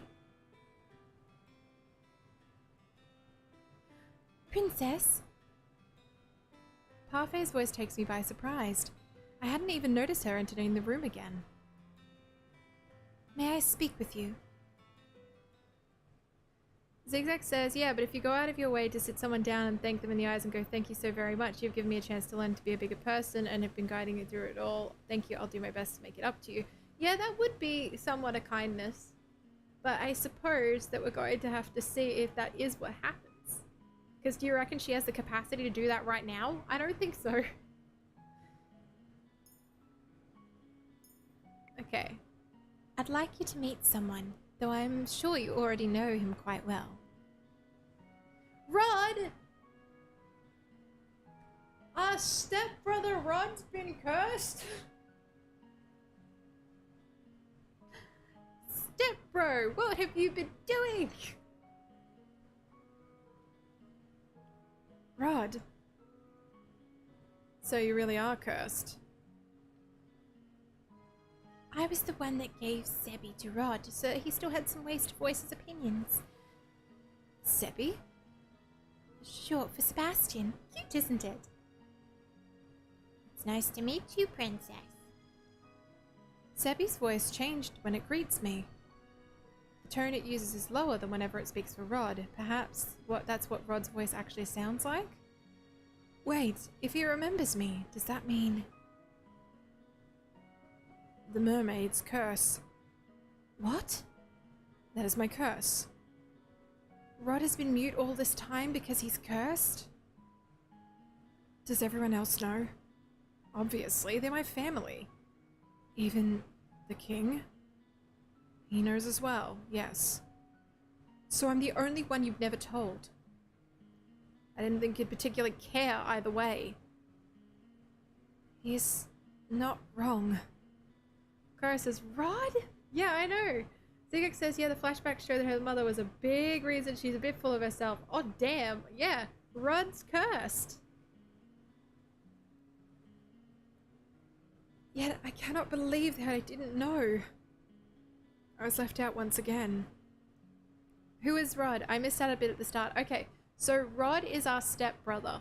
So the king married Ophelia, who is a baker in the town, after our mother died, and took in the two children of her, which were Rod and, oh goodness, Emmeline? So, Emmeline? I think that's how you say it. I'm not 100% sure. I keep changing it up every now and again because I can read, but phonetics is not the best thing that I have attached. But yeah, so Rod is our stepbrother. We hated our stepfamily because they were shown more kindness by the king than we had been after our mother died. So we grew cold towards the king, and then the king got extra snippy with us for being cruel.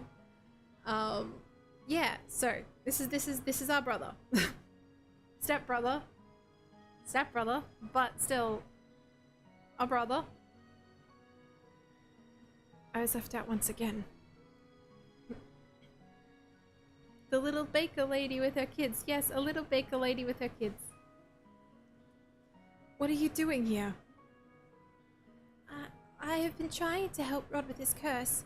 That's why he comes to the marching from time to time. But I don't even want... Anyway, I only came here today to confirm that you were truly cursed. I wanted to see it with my own eyes. It was a big surprise when I woke up one day and you weren't in the palace. An even bigger surprise when I found out no one remembered you. It's been days since I was cursed. I wonder, how are things at the palace? Livelier? Happier? Happier? I've never seen my family happier than they are now. I'd say it was a good thing that you aren't a princess anymore. I'd always thought Rod didn't really care about me regardless, but is this the truth? Is this how you truly feel? So I have to be cursed for you to open up about how you truly feel? The only reason I didn't say anything earlier was because Emmeline didn't want me to. Oh, so Evelyn was protecting her. Ouch.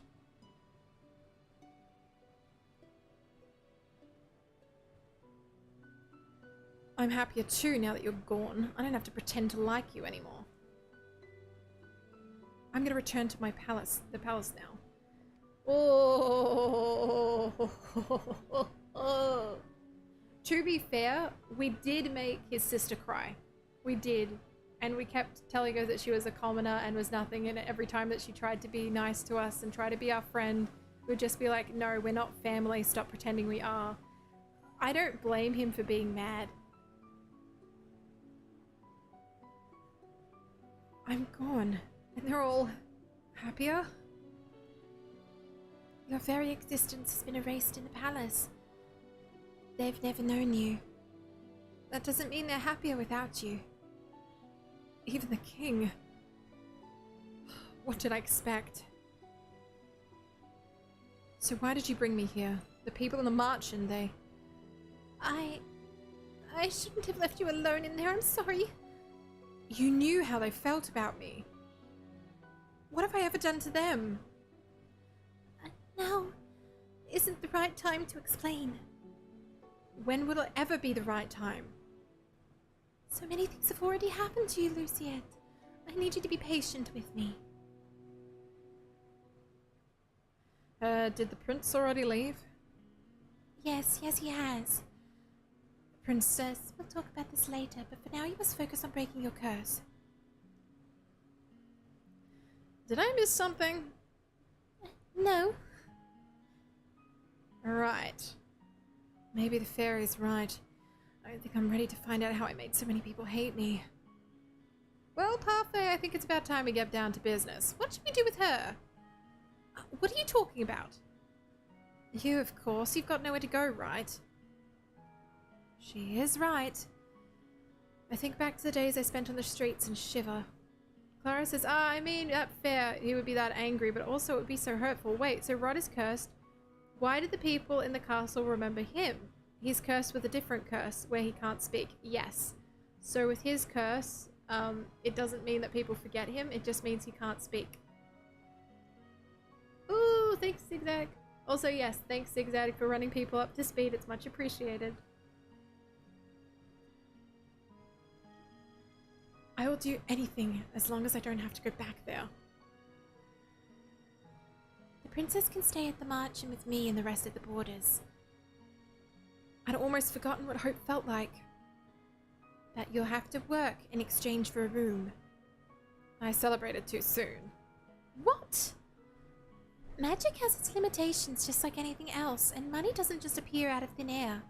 Not even for a fairy.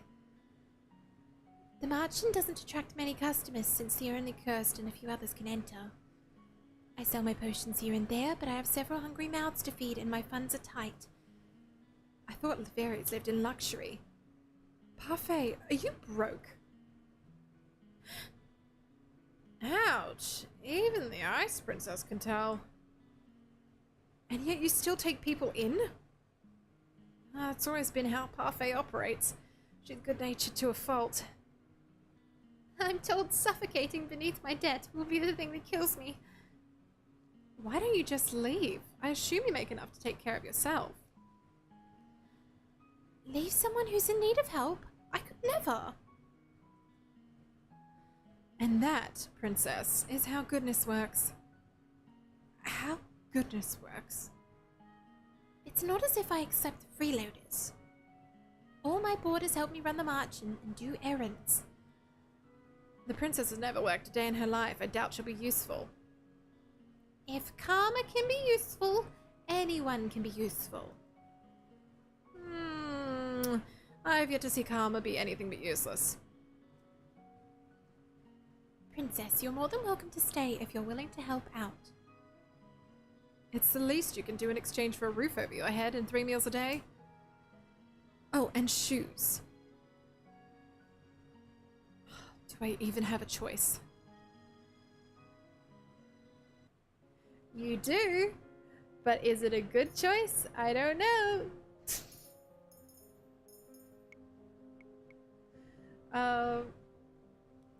Let's see. Zigzag says, I kind of figured out what was going on. That's good. I'm glad. And I'll, if there's anybody who has a question, I can run you guys up to speed at different points during the stream as well. I toss and turn in bed, unable to fall asleep. The mattress is hard. The sheets are itchy. Nothing at all like the bed I had in the palace. What I would give for my old bed again. For any comforts of home. I miss my dolls. Lady Parfait! Lady Parfait! I sit up immediately. What's going on? I leave my room to investigate. Some of the other marching boarders, Waltz, Jurian, and Garland, are sitting on the settees, looking anxious. What's happening? Sorry, did we wake you? No, but the noises Garland was making would have woken the dead. Jurian and I found an injured man while we were out doing our rounds and we brought him here. An injured man? Wait, what are you doing outside? It's almost 1 o'clock in the morning. Nothing you need to worry about. Lady Parfait and Anise are attending to the man now. These people, will they just help anyone they find on the streets? What if this man's dangerous? Do you think the witches got to him? It's possible. We'll have to find out when he wakes up.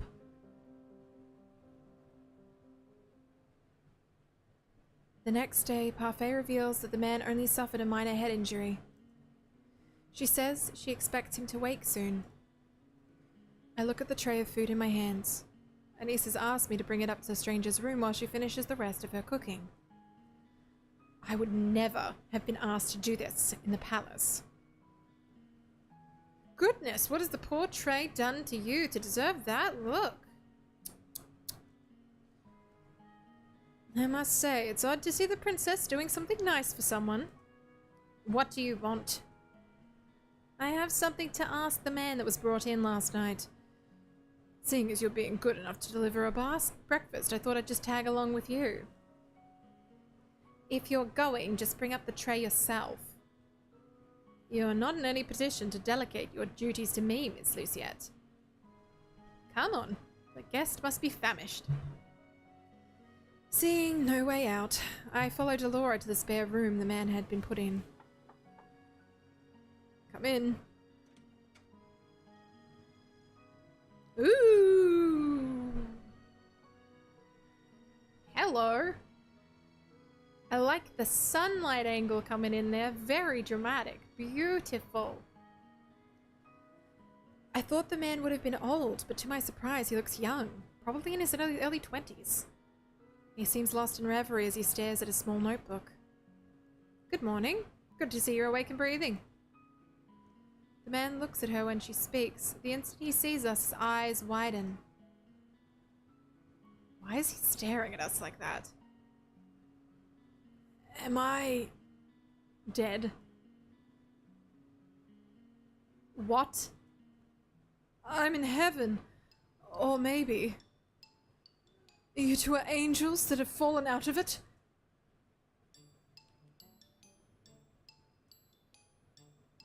I see.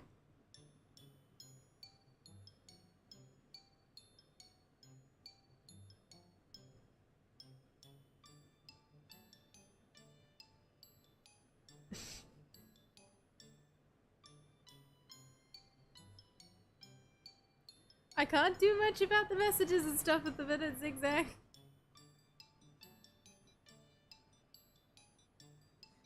Sorry. Can't do it. Autocorrect Ew. No, pinned. Soup, you're being mean. I know it's just autocorrect, don't worry about it.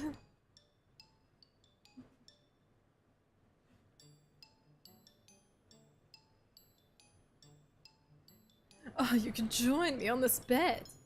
It's very comfortable. There's plenty of room for the both of you. I'll follow your lead on this one, princess.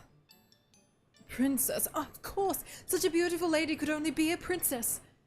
Look at the noble way you hold the tray. Oh, do I throw the tray at him? I'm really fucking tempted.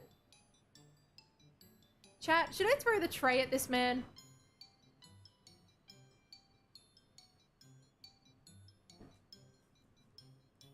I should do it.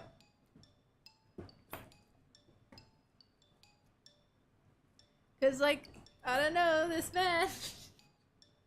He's giving me the ick. Yes. You really want to say yes? Okay, we're throwing a tray at this guy. Chaos!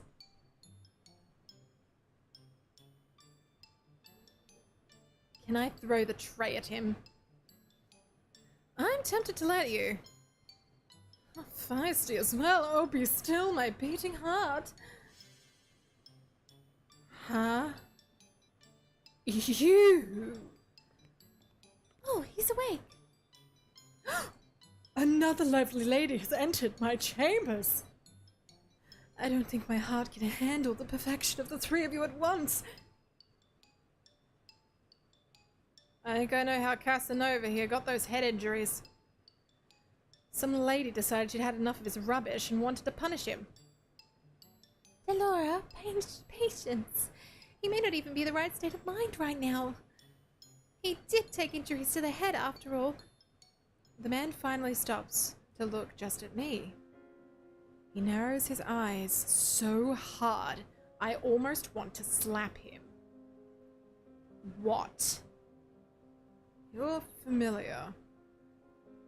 But no, it's impossible. Aren't you the crown princess? What are you doing here? If he knows that he's... Well, he's definitely not a witch or a fairy. Can only mean one thing if he recognizes the ice princess. What is your name, good sir? I would answer any questions you ask of me, madam, but... The man looks down at the notebook in his hands. I don't remember. Amnesia? I know everything about Angel, and yet I don't know the first thing about myself. Except that I have the Rumpelstiltskin's curse. Rumpelstiltskin's curse! We're supposed to help him figure out what his name is! So oh! So if he's got the Rumpelstiltskin's curse, then that means he doesn't know his own name, and the person that gives the name to him, once he remembers it, he'll be able to break the curse.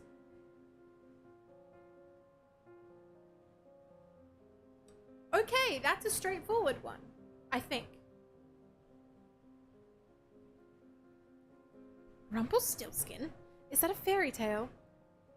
I knew it. He's got the fairy tale curse. Fairy tale curse. Do you remember how to break it? From what I remembered, I just need to collect 3 memories and get them to appear in this journal as entries. He shows us the notebook he has been holding since we entered the room. My first memory is of waking up and holding this. I thought there would be more information here, but it's empty. Another victim of the curse. You must be tired. Luciette will leave your breakfast here, and we'll give you some time to yourself. We'll be outside if you need anything else. Clara says, wait, isn't that the same curse as Haiku, the dragon, and Spirited Away? I mean, kind of, I guess. It'd be interesting. Yes, the message is deleted. Don't worry about it, Zigzag. It's okay. It's all gone. Rumpelstiltskin. What's that fairy tale about? Delora does not do a good job of hiding her laughter. She snorts. I cross my arms, embarrassed. Mother burned the fairy tales in the palace before I got a chance to read them all. Fine, fine. I'll keep it short. Once upon a time, there was a girl that was said to be able to spin straw into gold. The king found her and locked her up in a tower. He said that he wouldn't let her out until she turned all of the straw in the room into gold. But the girl was just a regular human. She knew she would never be able to turn straw into gold, and feared she would be locked up forever. That was when an odd little man appeared before her and offered to do the job for her if she gave him something in return. The girl gave him a necklace. The man spent the rest of the night spinning straw into gold. However, the girl wasn't released. The second night, she was given more straw to spin. The little man returned once more. This time, she gave him her ring. On the third night, the king again ordered her to spin the straw one last time, and if she did, she would be released and made his queen. However, that night, the girl had nothing left to give the little man, so they made an agreement. He would spin the straw into gold for her, as long as he gave him her firstborn child. Clara says, I kind of want to call him Banana Chips, though. The Nameless Man. I mean, you can call the Nameless Man Banana Chips. I deleted it, but it will always be burnt into your chat interaction log. Yep. I've done all within my power. Thank you, Soup. Much appreciated. Personally, I've never understood why the girl would want to marry the king in the first place. Hush, I'm trying to tell a story here. Years passed, and the queen finally gave birth to her first child. That night, the old little man returned and demanded his due, but the queen did not want to give up her child. The man said that he wouldn't take the child if the queen was able to guess his name in 3 days. The man's name was Rumpelstiltskin. Did she guess it? Oh yeah, the night before her time was officially up, the queen was drawn to the forest by the sound of a little voice. She saw the little man celebrating his upcoming victory, singing about how no one ever had or no one ever will guess his real name, which was Rumpelstiltskin. He does not sound particularly smart. So agrees the general populace. Sometimes I wonder how Hans was able to come up with such tall tales. Well, the march-in is opening soon. I expect another busy day. Especially busy for you, Luciette. You need to start coming up with good deeds.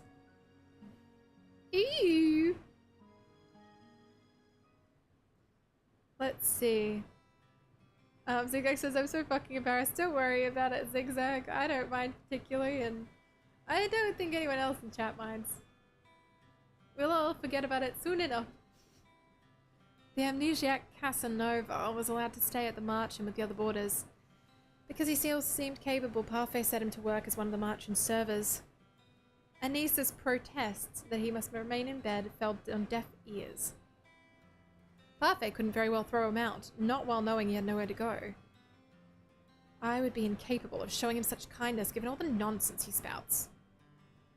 The people that frequent the March-in began steadily ignoring me altogether. Also, just like earlier, you know how we threw the tray at the man? I did want to note that we got the, the you made the right choice little twirly thing at the top. I don't know how I feel, so just note it was there. It was there. The man liked us throwing a tray at him, or attempting to.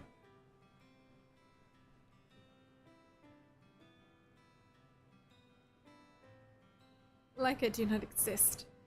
It's better than the stares and hateful looks. Rumpel, you aren't here to flirt. But this lovely lady is unattended. Sir Rumpel, please, you're making me blush. Because this man couldn't remember his name, he fashioned one from his own curse. Rumpel. I think it suits him. I'll never understand Parfait. This amorous waste of space is about as useful as karma. I've returned. Speak of the devil. Did you miss me? Karma had left abruptly yesterday, stating she had something very important to take care of. Waltz trailed in after her now, carrying several boxes in his arms. Zerg says, Clara says he is turned on by incoming trays. Look, everybody's got their own personal kinks, and if you like incoming trays, well, I got news for you. Don't go to any restaurants. I can tell you that much. It's gonna be too hot to handle. Why am I carrying these? Because you made me run that errand for you at the toy shop the other day. And because gentlemen carry things for ladies. I'm going to drop them now. Those boxes contain very important contents. Welcome home, Miss Karma. Nice to see you survived the trip, Waltz. Thank you, Anise. So this is our new housemate. I have not had the opportunity to meet. I am... Oh, dang! We are all surprised when Rumpel suddenly reaches out to grab Karma's hand. My life before this moment had been a depressing monochrome. Now that you have entered my bleak existence, I see everything in beautiful, blazing color. And nothing shines more brightly, more vividly than you. I am Rumpel, my sweet. Let us talk of marriage. I stare at Karma, waiting for her to flirt back. At the very least, expecting her to wave Rumpel away for being a fool. But she remains eerily silent.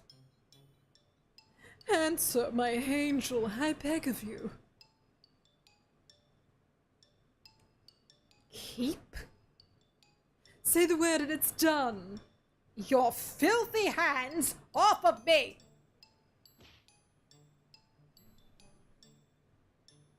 Oh!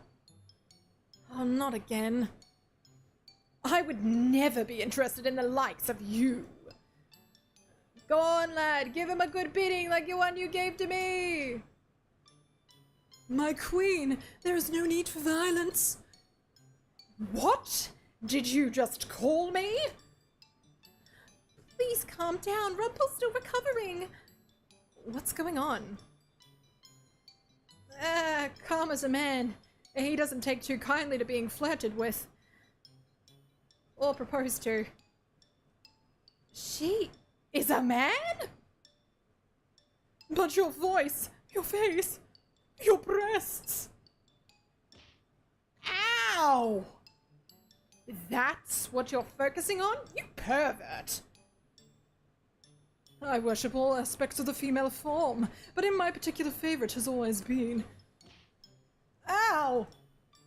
Do yourself a favor and shut up. I never would have known. Why would he do this? Don't look at me like that. I have my reasons. Is it because of your curse?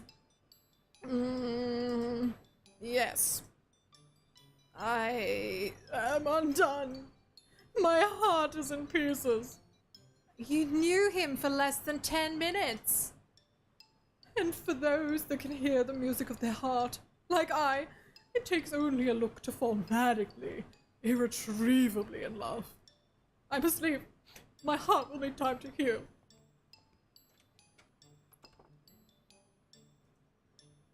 The marching attracts all sorts, doesn't it? That one is entirely Parfai's fault. All right, nothing to see here. Back to work for the lot of you. Well. Clara says his hair and the glasses match her hair, and the yellow earrings and the hairpiece. I mean, they do match. It could be interesting. It would be an interesting pairing if Karma didn't hate the concept of being proposed to. I'm still in shock from what I learned earlier. Karma? A man? It's not fair that he is so beautiful as a woman. If the female population of Angel knew the truth, Karma would be hunted down for making the rest of us pale in comparison. Anise being good, I suppose, prepared a special lunch to welcome the newest March in boarders. We have all been invited to the private dining room. Excuse me, is Lady Parfait here? Prince Rod, perfect timing. Would you join us for lunch? I only came to talk to you, Lady Parfait. But I'm hungry and I have no wish to make you wait while I eat. Come on, join us. Please, Your Highness, I've made too much as usual. You must help us finish it. Very well.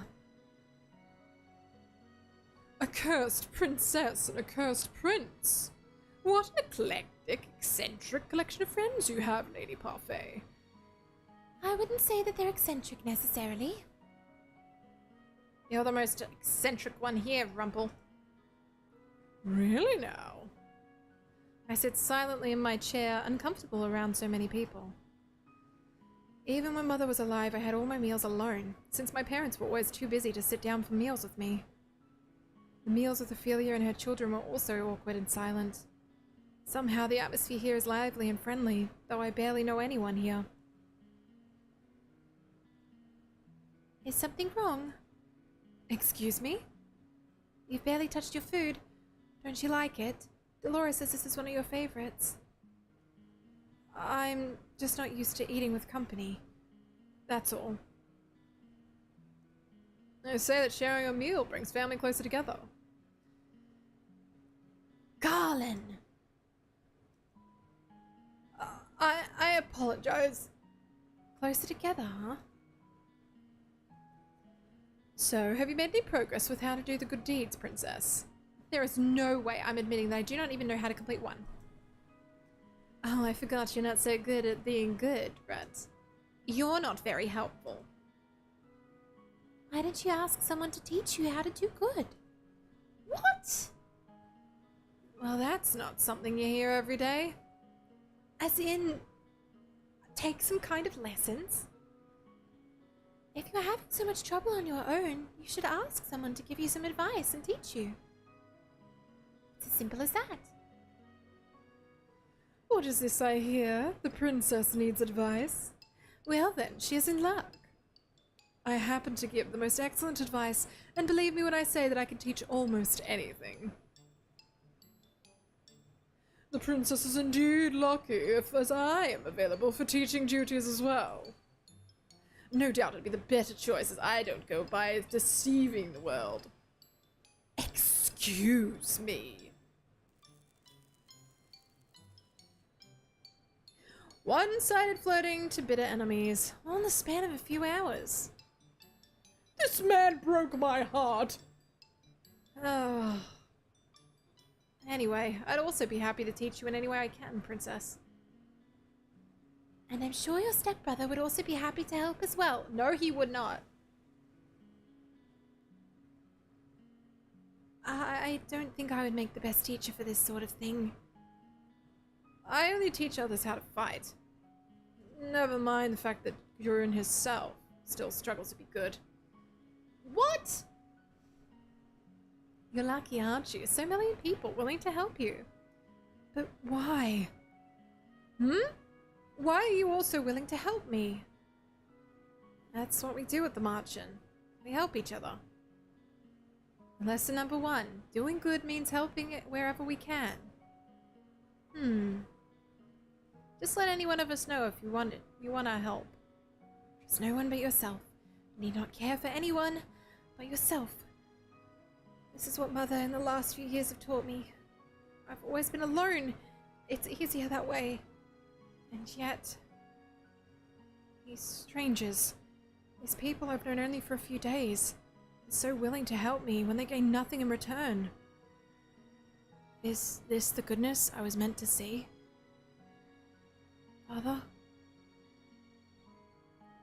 How can I even begin to trust and care for others when I've forgotten how to do so?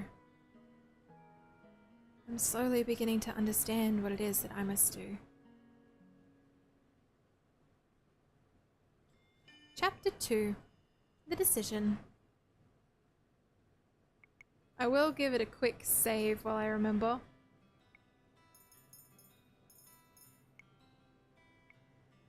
I don't see why this is necessary. Of course this is necessary, Princess. Your work to show you could be useful. For the last half hour, Parfait and Dolores have been debating what chores they want to give me. I cannot believe they're seriously going to make me work like a commoner. No freeloaders at the march-in, remember? If you can't pull the princess card anymore, now you're a homeless peasant. Being demoted to a homeless peasant is not my fault. If you really think about it, it was kind of me to demote you. Stop teasing her, Delora. Luciette has had a lot thrown at her recently. I'm only speaking the truth. Besides, working to live is the commonest way of life, but at least it's rewarding. But if you do nothing, you get nothing. No food, no clothes, no bed. You are no longer a princess, Luciette. Life here at the margin is comfortable, and you need to work for that comfort. Remember that. What you do is your choice, princess. Do I even have a choice? Not really, no. Let's see. How about cooking duties? No way, she'd burn a salad. She could be a receptionist. Then we'd lose all of our customers. That's probably true. I'm right here, you know. Sorry. Do you have any useful skills at all? As a princess, I had servants who had done everything for me. They cleaned the room and helped me dress. How am I expected to possess skills for things I have never done? Aha! Hmm? I found the perfect job for our dear Cinderella. Ta-da! Luciette will be in charge of the sweeping of the marchand's floors. What? Perfect. Even she should be able to do that. Could you, princess? I refuse. But look, I even put a cute ribbon on the broom just for you. It's your very own special broom. A princess does not clean. Hard-headed as ever. Don't worry, I have a fix for this. Suddenly the broom flies into my hands and I'm pulled helplessly along as the thing begins to sweep the floors. I try to pull my hands away, but they may as well be glued to the broom as they do not budge. What have you done? You should be thanking me. I'm helping you with your duties. Delora, isn't this just a little bit too much? Oh, nonsense. The princess is learning useful new skills. Mr. Broom will teach her everything she needs to know. If the floor is dirty, Mr. Broom will come to life and start sweeping and will not stop until the floor is spotless. What? Come on, Parfait. We've got time for a cup of tea. But she'll be fine. A level sweeping never killed everyone. You were dreadful. Enjoy your time with Mr. Broom, princess. Wait! Did they really just leave? Ah! Hey, slow down! The broom begins to sweep faster. Despite my protests, I'm still forced like a puppet to sweep the floors with grudging tenacity.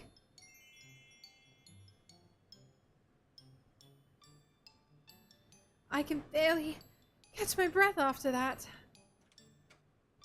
Princess, Parfait sent me to check. How lovely! It's so clean I can see my reflection on the floorboards. I'm impressed. Do not even think about stepping into this room with your dirty shoes. Goodness, I didn't know princesses could be such terrifying creatures. You are aware that the march is opening soon, yes? The floors isn't going to stay clean forever. Then do not open the march-in. I do sympathize with you, princess. It's difficult adjusting to the commoner's life. What do you know about that?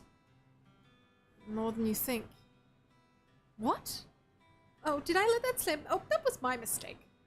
Karma just smiles, his eyes gleaming at me with playful mischief. He is definitely hiding something. My hands are red and sore from all the sweeping I've done today. I remember the salve Anis offered me when I first woke up in my room. Surely this will help somewhat. I apply it to my hands and find to my surprise it is very effective. Most of the redness quickly fades along with the pain. Is this what my life will be like if I do not break the curse? Forced to work day in, day out. I cannot allow things to stay as they are. I must act. I lay down to rest. Tiredness falls upon me like a heavy, suffocating blanket. I close my eyes and feel myself shift in the darkness of sleep. Despite having not slept for hours, I'm still tired when I wake. I glance back at my hands and remember the salve's effectiveness. Whatever Anise gave me really works. I should ask her to make me more.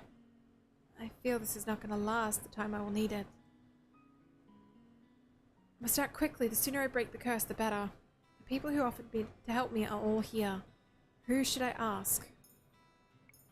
So we're gonna save here because I want to see who we pick. Based on this, we can ask Rod, Rumpel, or Karma. Karma knows what it is that we're going through a little bit, so I think let's try Karma and ask them for help. I find Karma sitting quietly at the bar. I thought he was the picture of elegance when I saw him at the toy shop, but he's really just conceited. I walk over to where he is. Oh, Princess Luciette, you look stunning as always in your work clothing. He must be mocking me. It doesn't matter. I'm here because I want you to teach me about goodness. Not even a compliment in return. I'm rather offended. Relax, Princess. I'm just teasing you. I noticed. Now can you answer my question? Princess, you do so wound me. This is going nowhere. Maybe I should ask someone else. Princess, wait! You made the right decision coming to me for help, I assure you. The best people, Princess, look beautiful. The way you look outside has to match what you have inside. How is that supposed to help me? Are you implying that I'm not beautiful? Of course not. I only suggest you smile more often. Smiling will not help me accomplish any good deeds. And smiling has nothing to do with beauty. Oh my dear, I'm afraid that's not true at all. People who smile are beautiful smile all the time. Like myself. He's not helping at all. Don't give me that look, darling. A real smile lifts the heart and takes stress off the mind. And, well, in order to do good, you must first change yourself. Make yourself more beautiful on the outside and the inside. I really don't know why I came to him for advice. But what did I expect from such a flamboyant man? He's as shallow as a puddle of water.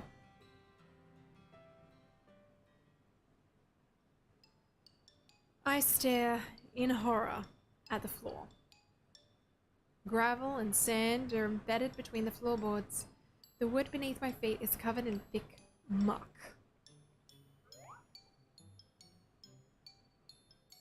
Uh-oh. Oh no. Stop!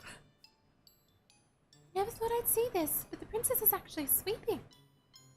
I'd say it's more like the broom is sweeping and the princess is just along for the ride. Lady Parfait, your orders have arrived. Where should I put them? At the back, please. Thank you. I stare at Garland as he begins to move. You're dirty in the floor! Sorry! Garland dashes across the room with long steps in an attempt to leave as few footsteps as possible. This was Dolores' doing, wasn't it? Is it obvious? This has Witch having fun all over it. I need water.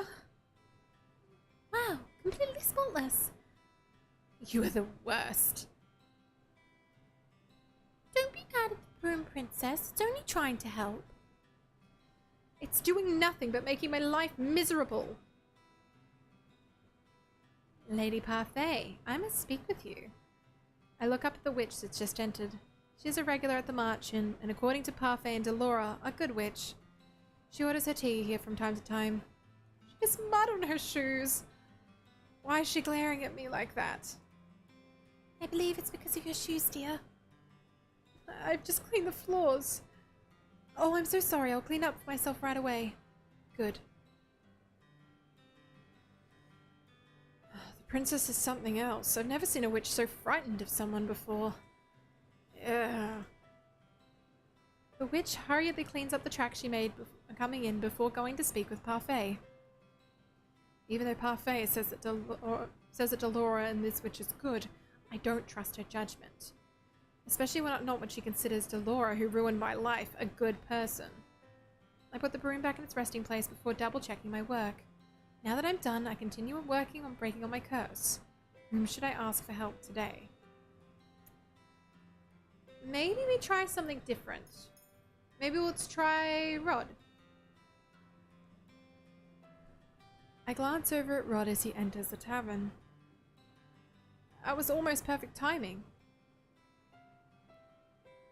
I heard from Parfait that Rod doesn't intend to break his curse, yet here he is. Rod must sense my eyes on him, because the minute he walks in, he turns to look at me. His expression is cold and unmoving as always. He pointedly leaves the tavern area and enters reception. I follow after him. I told you to find someone else. What can I do to make you stop hating me? What? You said that whatever I'd done to you or your family was bad. So if I reverse that, it might get a good deed. You truly don't understand how goodness works, do you? I would not be asking you if I did. Rod closes his eyes and rubs the back of his neck. He looks thoughtful, but also irritated. I intend on breaking my curse as soon as possible, and I will do whatever it takes. It seems to me the easiest way to achieve a good deed is to fix some supposedly bad things I've already done. So are you going to help me or not? Tell Lady Parfait I'll see her another time. He leaves the room without answering my question. I ball my hands into fists. He calls me the cruel one? A month has passed. I've yet to complete even a single good deed. Not for any lack of trying, though. I've been asking around for advice on how to be a good person and received various answers. What makes someone good? I'd say being selfless. I think it's important you consider another person's feelings. Patience. Ability to soothe even the most broken of hearts. Forget I asked. Bravery. Loyalty. You must be beautiful, both on the inside and out. Right. Must I be all of those things in order to just be good? According to Parfait, I cannot just pretend. It has to come from the heart. It's me, Paige! Paige! Hi! Hi! How's it going, Paige? We missed you! We're going well. Just doing a bit of Cinderella phenomenon. We're trying to break a curse. So, we're having some trouble. We're trying to do good deeds, and the main character does not know what good deeds are. So, it's a bit of a struggle, but otherwise, hello. Paige says bad. Oh, I'm sorry that you're feeling bad. Hopefully, company can cheer you up a little bit. A lot of the regulars are here, so you feel free to say hey. And it's good to see you in any case. I place my hand on my chest and consider the steady pulse of my heartbeat. That will not be easy. I close my eyes, thinking of all the possible ways I might be able to break the curse, but in the end, my mind is blank. Mother, what am I supposed to do? A dream? Dream sequence! Here's some backstory! Your personal feelings are nothing but a weakness for others to exploit. That is why you do not show them. You only show them that you are strong. Yes, Mother. You must not let this false kindness deceive you. People will use niceties to trick you into exploiting your weak emotions. You can trust me, Luciette. I will never hurt you. I will never lie to you. I am all that you need. I love you, Luciette. I love you too, Mother. Dang. Mom's kind of brutal. Not cultivating a lot of kindness from Luciette at all. How are those lessons of yours going? Hope you're not giving anyone a difficult time. I am the one having a difficult time. Have you tried pairing up with someone? Pairing up? Some of the people in the tavern pair up to assist each other.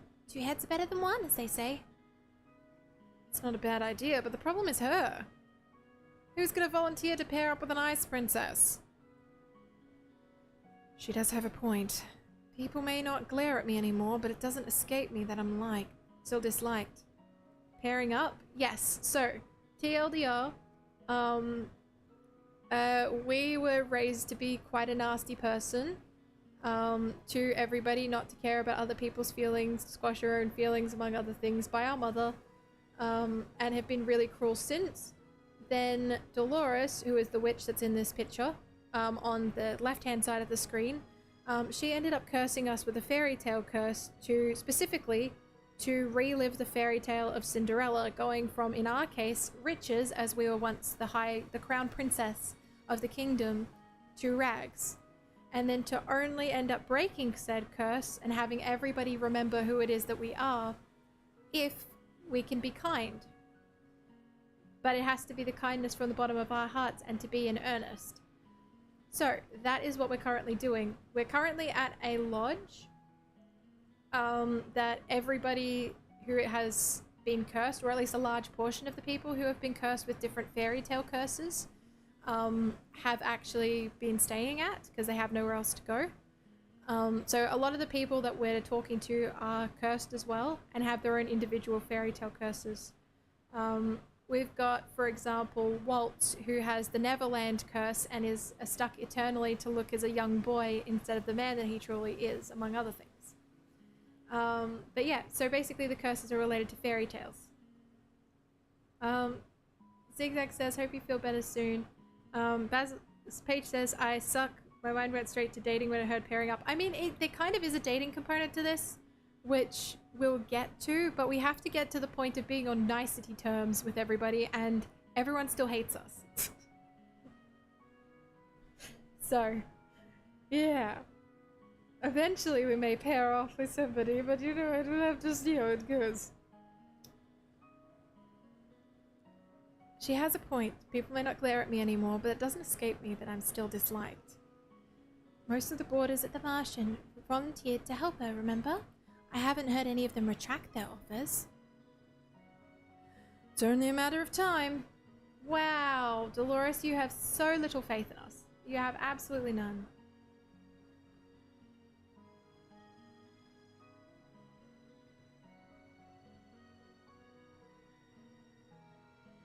Alright, well, we'll keep trying. Stop it, Delora. It's your choice, princess. Pairing up is only a suggestion. Would pairing up with someone really help me break my curse? What if they end up being an annoyance instead? Princess? Excuse me. Princess? I'm sorry that I'm disturbing you, but you've been staring at your tray and the customer's waiting for his order. Of course. Delora has me helping a niece today. The Martian is unexpectedly busy and they cannot keep up with all the customers. Stop daydreaming, Luciette. Food doesn't deliver itself. Paige says, can't relate to pairing up. I mean, fair enough. Pairing up is a tricky situation in the first place. I do not need you to tell me that.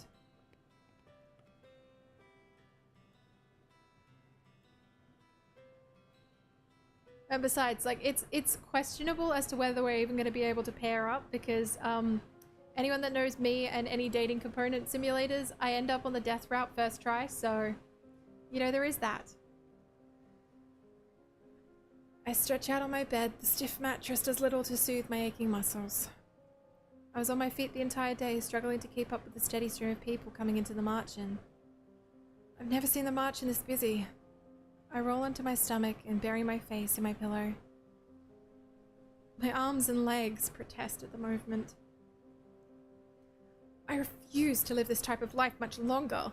I need to break this curse as soon as possible. Why don't you pair up with someone? Pairing up might not be such a bad idea.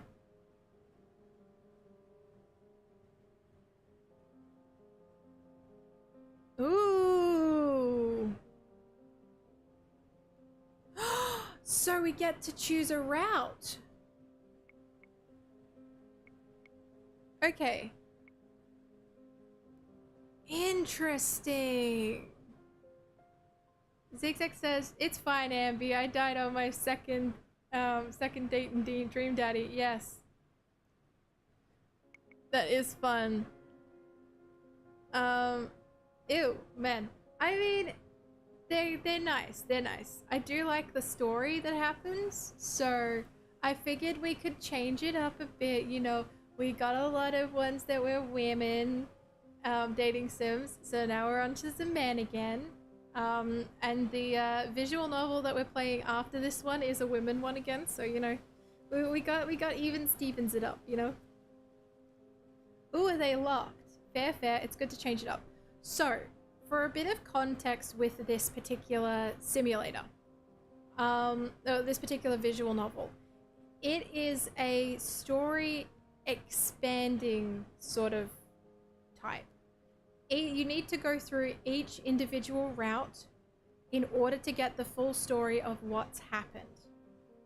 So, if we want to be able to find out the complete story, instead of just do a once through, we would need to play through the game 5 times.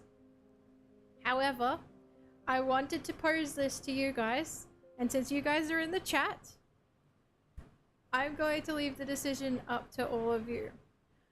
What do you think we do? Do we try and play through it 5 times? Or do we want to instead play through the entire thing once with one of the particular love interests to move along to the next game?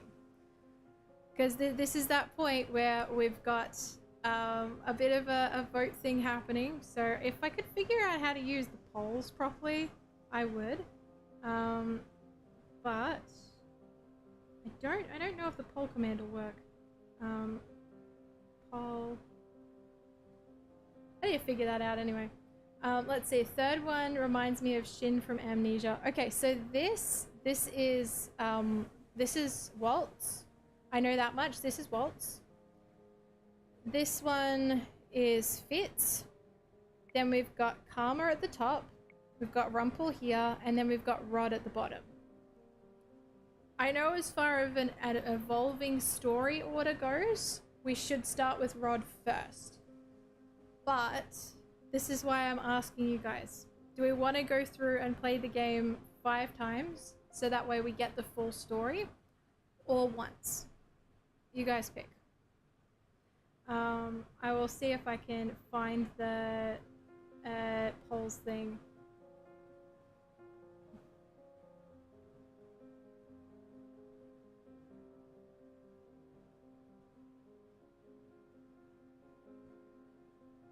Let's see.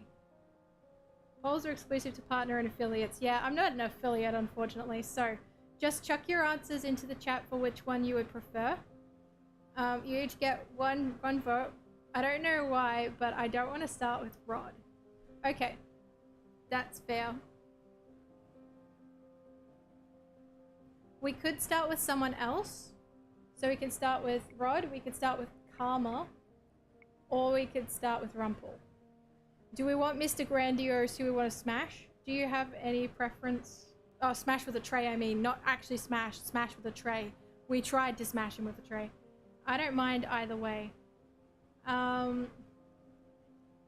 See, I'm not 100% sure. Let's see. If I was going to have a preference for who I would start with, even though I know we've got like the smash element, yeah, Paige, like, come on. It's like, my words don't work. There are beautiful people in front of me. I don't know what to do. This is not something I've ever been good at. I can't speak to girls. I can't speak to guys. I can't speak to nobody. I speak to myself at a screen and all of you guys, and then that's about as much as I can manage. If I had to pick one that I was going to go through either way for like a story perspective and for in general, if we were going to do only one route, I'd probably want to do Karma. Because Karma's close enough to the beginning of the story that we're going to get a lot of the story elements anyway. Just not absolutely everything. So, that being said, if Zigzag doesn't want to start with Rod, Clara and Paige, do you think that we go with Karma, or do you want to go with Rumple? Zigzag's got a vote for Karma. Well, that sounds like a good idea. Best of both worlds? Yeah? Cool, cool.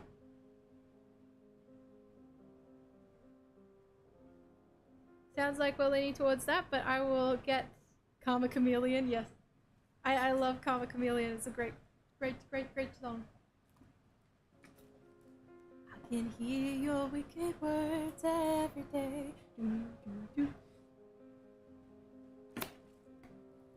Yeah, anyway, good song. Karma seems like a good choice. Paige says, I'm gonna make noodles being surprised. No idea if that's a me thing or if it's popular, and some tea to try and cure the sadness. Absolutely fair. I think that's a good start. If you need anything else otherwise, we'll obviously be here in the background for a while. I think that that's a good idea. If you've got like an ice cream or something that you enjoy, also maybe grab that too. So, okay, so if Karma seems like a good idea, let's start on Karma's route. Chapter 3, Secret Practices. So, we will hit a save.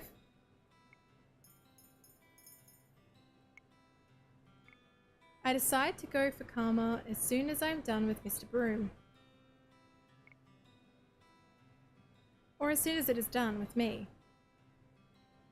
He should be sitting at the bar or at a table. Let's see. Paige says noodle bean surprise is noodles plus baked beans plus hot sauce and egg. That sounds really good. You know what? I might try that tomorrow morning for breakfast. Because it sounds decent. I find him at his usual table talking to Waltz, who has his hands on the box. Why, if it isn't the princess. Lovely morning, isn't it? It's the same as any other. Nonsense. Every morning brings new opportunities, right, Waltz? I guess so. Every day's another chance for a good deed, princess. Right. No clever comments today, princess. Oh, I do so enjoy them. Maybe coming to Karma was a bad idea. I'd love to stay and offer advice, but Waltz and I had better be off. We do have work to do. You mean you're gonna put me to work? I really like Waltz. Like, if I could date Waltz first and foremost, trust me, I would. He's got the pirate aesthetic, and anybody that knows me knows that I have a thing for pirate aesthetic.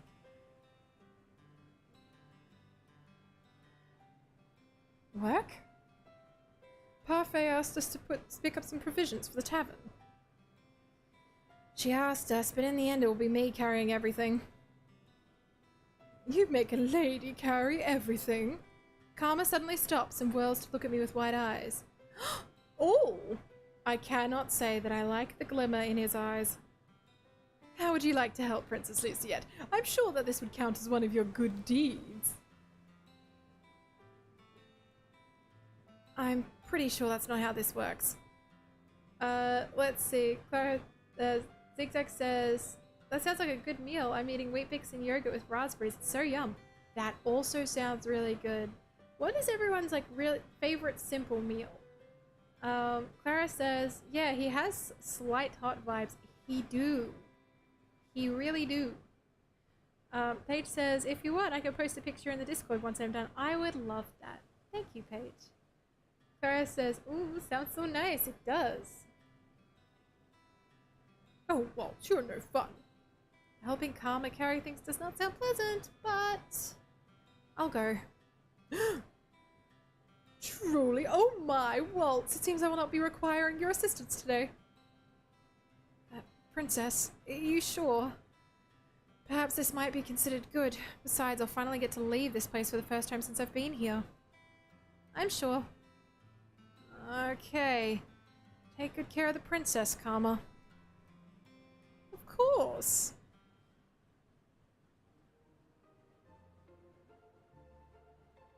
Wow.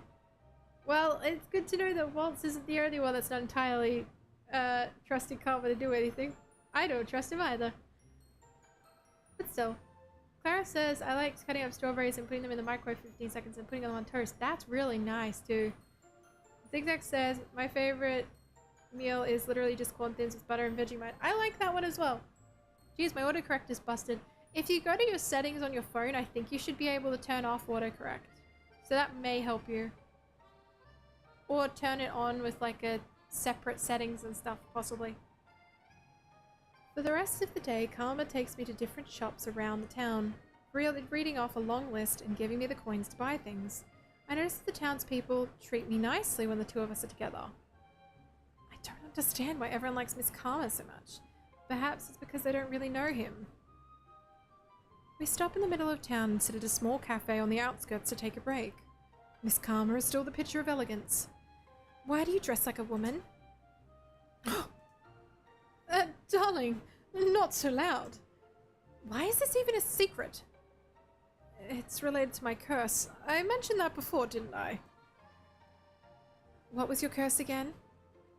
Karma was one of the only people in the tavern who did not share what his curse was. Is knowing my curse even so important? You know what my curse is, so tell me what yours is. You dragged me around town to help me carry your things. But, Princess, those weren't even my things. They weren't mine, either. Okay, I'll tell you, though it's very sad. I do not think that a curse is meant to be a happy thing. I have the beauty's curse. It is what forces people to fall in love with me every time I see my handsome face. Is that really a curse? It doesn't seem awful at all. Oh, wait. Hang on. So the beauty's curse. Beauty and the Beast. So your curse is Beauty and the Beast. That explains the rose. Like the hair beret? And like the pins and stuff on the jacket. Wait! We've seen this rose before. We've met Karma in man form too. Dude swooped into our rescue. Ah! So is it a case scenario of daytime he's a woman and then nighttime is a man? Interesting. Let's see. Clara says, oh my gosh, this curse is like Gigi for Amnesia, the only other dating sim I know of. Clara, I need to show you a whole world of dating sims. Allow me to send you like a full list later. But yes, we got a Beauty and the Beast curse. Terrible, isn't it? It's terrible, or it's not that terrible. It is terrible. What? Most people don't agree with me. It doesn't make sense for a witch to cast a good curse on you. I guess it doesn't, does it? Thank you, Princess Luciette. Why is he thanking me? Hey, we got a good one! So that was the right choice. Nice! Still, it feels like I'm missing something. Is that really the entirety of the curse? Probably not. We don't know everything yet. Paige says I'm being dumb and trying to cook everything at once, lol. Maybe slow down a little bit if you can. But if you can't, that's okay too. If you're getting excited, just try and keep an eye on anything that's like boiling water or something. But don't people fall in love with you when you're a woman as well? No, Princess. That love is admiration or appreciation. Sometimes it's lust. And when you're a man, they swarm to me like moths to light. It becomes suffocating. Whom does it affect? The curse only affects women. It's a condition of the curse that they must be a woman and that I be a man. It's part of the fairy tale. Which fairy tale? The one with... Oh! Karma suddenly stands up and points to a man selling red apples like candy. He pulls me over, insisting that we try one. I try to bring up the subject of the curse again, but to no avail. Karma somehow manages to be distracted for the rest of the day and is able to effectively dodge my questions. Let's see. Paige says never. Okay, that's fine. Have fun with your chaos kitchen, you Aries.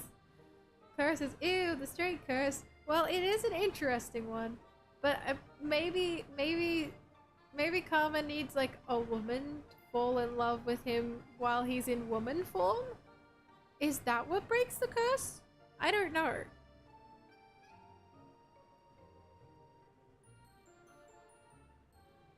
Is Karma hiding something from me? Why would he? I thought that pairing up meant helping each other break our curses. Does he not want to break his curse? Ooh, says Clara. I mean, it's an idea. It's just like a spitballing. Oh, thank you so much, Luciette. We were in dire need of these supplies. I supervised her well, didn't I? Of course, dear. He did not do anything. Princess, you wound me. It's the truth. We had that nice talk. You avoided half of my questions. Karma lets out an exasperated sigh and a very forced yawn. I'm going to go to bed. Today has been a tiring day. Please excuse me, darlings. Sleep well. Sleep well, Karma. Karma walks away, leaving me alone with Parfait. He's not so bad, you know. I do not know why I agreed to work with him. Give him a chance, Luciette. I didn't get a single good deed today. It's not just about the act, it's about the intentions. Did Karma just use me then? I'm tired. I'm going to bed. Tonight I'll rethink my partnerships. Alright, it's morning. I barely sleep that night, and I wake up the next day. My body is sore from carrying the supplies around town yesterday. The more I think about Karma, the more my anger boils inside of me. How could I not gotten a good deed yesterday? I decide to find him first thing in the morning. I see him at his usual table, once again staring out the window. A dark aura seems to surround him, and I notice that no one is sitting with him today. Karma? He keeps staring outside. His eyes are glassy. Karma! Oh, Princess, good morning. It's far from a good morning. I did not sleep at all last night. What a shame. His voice is surprisingly cold, his tone rather dismissive. I was too busy thinking about yesterday. You told me that helping you would maybe help me complete a good deed. I point at my necklace, which hasn't changed at all since I received it. Do you see? Not another piece. You'll get pieces added to your glass slipper? That's charming. I was thinking about pairing up with you as a bad idea. Princess, did you say you were paired up with me? I did. You must have known. Oh, why? I just assumed you wanted to help me. I didn't know you were pairing up with anyone. That's right. I never told him directly I wanted to partner up. Should I have? Well, it doesn't matter what I say anymore because I do not think you're going to help me. Princess, I can't help you do a good deed. You have to do them on your own, but I can present you with opportunities. Opportunities? We start first by thawing the ice around your heart. So even Karma is calling me the Ice Princess. Brilliant. At least I speak my mind and don't pretend to be someone I'm not. I do not promise on things that I can't deliver either. Princess, I believe you misinterpreted my words yesterday. That's not my fault. Patience is a virtue. Now, if you could, I would like some time alone. I did not sleep well yesterday. Didn't sleep well? Oh dear, that makes all three of us. I turn around to see Rumpel appearing at the door. He strides towards the table with a confident grin on his face and then takes another seat. Karma lets out a sigh. Ugh. Foul man, what are you doing here? You flirt with a man once and he hates you, is that it? No, you flirt with a man and you insult him unnecessarily. Oh, I thought it was in good fun. Something about the expression on Rumpel's face tells me that is not true at all. Are they always going to be at each other's throats now? What are you doing here, Rumpel? I couldn't help but overhear that you were looking for a partner, Princess. I thought I might offer my assistance, since I know that I can make you far happier than this fool over here. Would you like me to hit you again? What's the problem, sir? I only came to provide assistance where you could not. Rumple turns to me and grabs my hand and winks at me. What do you say, Princess? We could be wonderful partners in no time at all. I swear I would have your heart aflutter. Ugh. Before I can slap his hand away, Karma slaps him instead. Thank you, Karma. I cannot help the surprise on my face. Would you like another slap? I'm in no mood for pleasantries today. I don't know how I ever mistook you for a lady. You're the most brutish man here. A slap for each cheek, darling. Would you like a third? Rumple stands abruptly from the table and glares at Karma. I almost see the electricity bouncing between the two of them as they stare over my head at each other.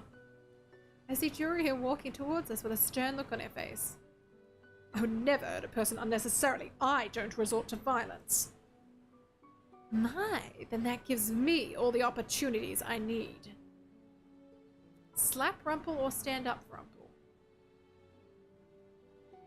You know what? He's had enough. No matter how annoying Rumple is, I don't think he deserves to be abused this much. Besides, Karma doesn't usually lash out like this. I move to stand in front of Rumple. Princess? This is pathetic, Karma. I know you're not in the mood for pleasantries, but that's no excuse to hurt Rumple. Princess, please move. You're acting like a petulant child. Fine. You're right. I wasn't expecting him to so easily admit to a mistake. I turned to Rumple. I was only standing up for you, Rumple, because Karma is annoying me. I looked down at my necklace, but there is no extra piece. That wasn't a good deed either. Alright, what was happening over here? Jurian comes to stand in front of us, his expression stern. Nothing, my sweet. I was just showing myself out. Thank you, Princess Luciette. Rumple leaves and I'm alone with Karma. He slumps back down into his chair. Clara says, slap! I'm sorry. I think that he's had enough slaps. That's a lot of slaps in one day.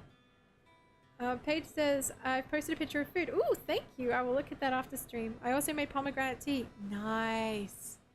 Is it just pomegranate flavored black tea, or is it a green tea or something else? After making sure he won't do anything rash again, Jurian leaves us. Hey, we made a good choice. Okay. That at least is good. I was worried for a second there. I was like, did I just screw up my chances with Karma? But no, you know what? That's not too bad. That's not too bad.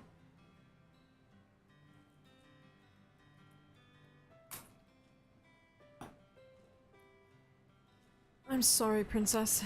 It appears I really was just being a child. Rumple is harmless, and there's no reason for me to act as uncivilized as I did. What would Father think? Father? Oh, it's nothing. But please, if you would. Can you give me some time alone? Fine.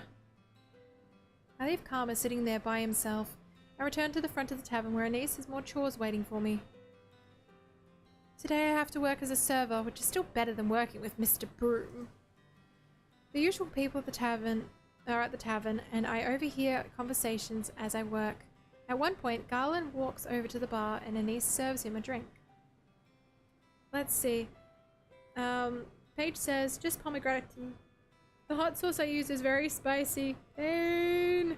Oh no! Do you have cheese or something to calm down the taste of the pain? Or you could drink a cup of milk. I've heard that helps with spicy things, but I don't know how true it is. Not regular milk, but soy milk or something tends to help, apparently. He looks sullen and I watch him for a few moments. Then I notice he's staring at Jurian, who's talking sternly to two drunken men, continuously clacking their bottles together at the table. If you make too much of a scene here, you're going to bother the other customers. But the same people are here all the time, eh? We're not bothering anyone, hon. Garland looks so agitated. I wonder what's wrong with him. I'll not stand to have you call me that again. Loosen up, woman. You may have been a knight in the palace before, but you got no title here now. Garland stands up. I can see anger in his eyes. A few people look up at him with worry.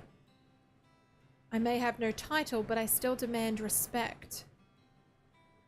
Sir Garland, are you okay? He looks back at us almost like he's coming out of a trance. I'm fine. Sorry about that, ladies. He sits back down, glancing once more at Jurian as she continues speaking to the men. They glance at Garland wary, their expressions more somber. Why was he acting that way? Garland's usually more composed. Does he have a little crush? Does he have a crush? Ooh. Paige says, because I ate the hottest, regular milk helps. I ate the hottest pepper in the world twice in the middle of school, and the world's hottest chocolate and the world's hottest chips. Fair enough. I mean, if you like hot, spicy food and it's like you enjoy, go for your life, I suppose. Princess, something on your mind? No. I brush all thoughts of what just transpired from my mind as I return to my work. Hours go by and my body protests to all the leaning I have to do. Even though I had to carry a lot in town yesterday, it was nice just to be out for a while. Maybe I am better off helping him just to avoid doing the chores in here. At least that stops me from being worked to the bone. Oh, Princess, you're doing very well today. I always perform like this. But today you're delivering everything really quickly. Do you mean to say I don't perform well on other days? No, Princess. I only meant to say that today your performance is even better than normal. Isn't that supposed to be a compliment? I walk away from my niece, who stares after me sadly. If she wanted to give me a compliment, she could have said something that wasn't so backhanded. But it wasn't backhanded. That was genuine.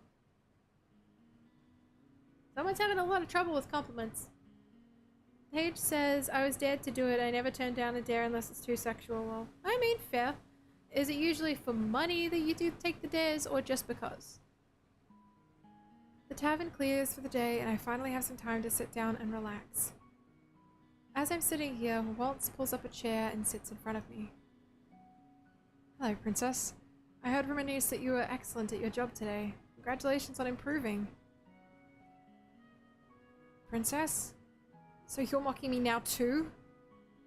Princess, I think you're taking things too seriously. The intention of a compliment is to, well, compliment someone, not to make fun of you. You're implying I'm not normally as good at this. I never said you weren't good at this, only that you were better today. Let me give you an example. I put on puppet shows for kids. Sometimes the children come to me and say that the show was even better than usual. So the children are telling you that shows aren't normally satisfactory? And not at all. The children always smile regardless of whether they really like the show. As long as you're trying your best, that's all that matters. The people in the bar are always smiling when you deserve a food to them, aren't they? No. No one likes me here. Maybe if you smiled, they would smile back. I'm not going to smile at any of them. I do not owe them anything. You don't need to owe anyone a smile. Any smile that isn't owed is fake. Princess, I'm leaving Waltz. I want some time to myself. Let's see. Paige says, just because. Why would they pay me if they know I'm going to do it? I don't know. A lot of people tend to do like, oh, bet you like $5 to do this thing. Like, I can understand it from that perspective. But I guess it depends. If you're genuinely comfortable doing those things, that's alright. But if you're not so comfortable doing them, then that's a bit problematic. But if it's like that you enjoy doing but just because, then that's okay. I walked upstairs to my bedroom, pointedly ignoring the look of sadness on Waltz's face.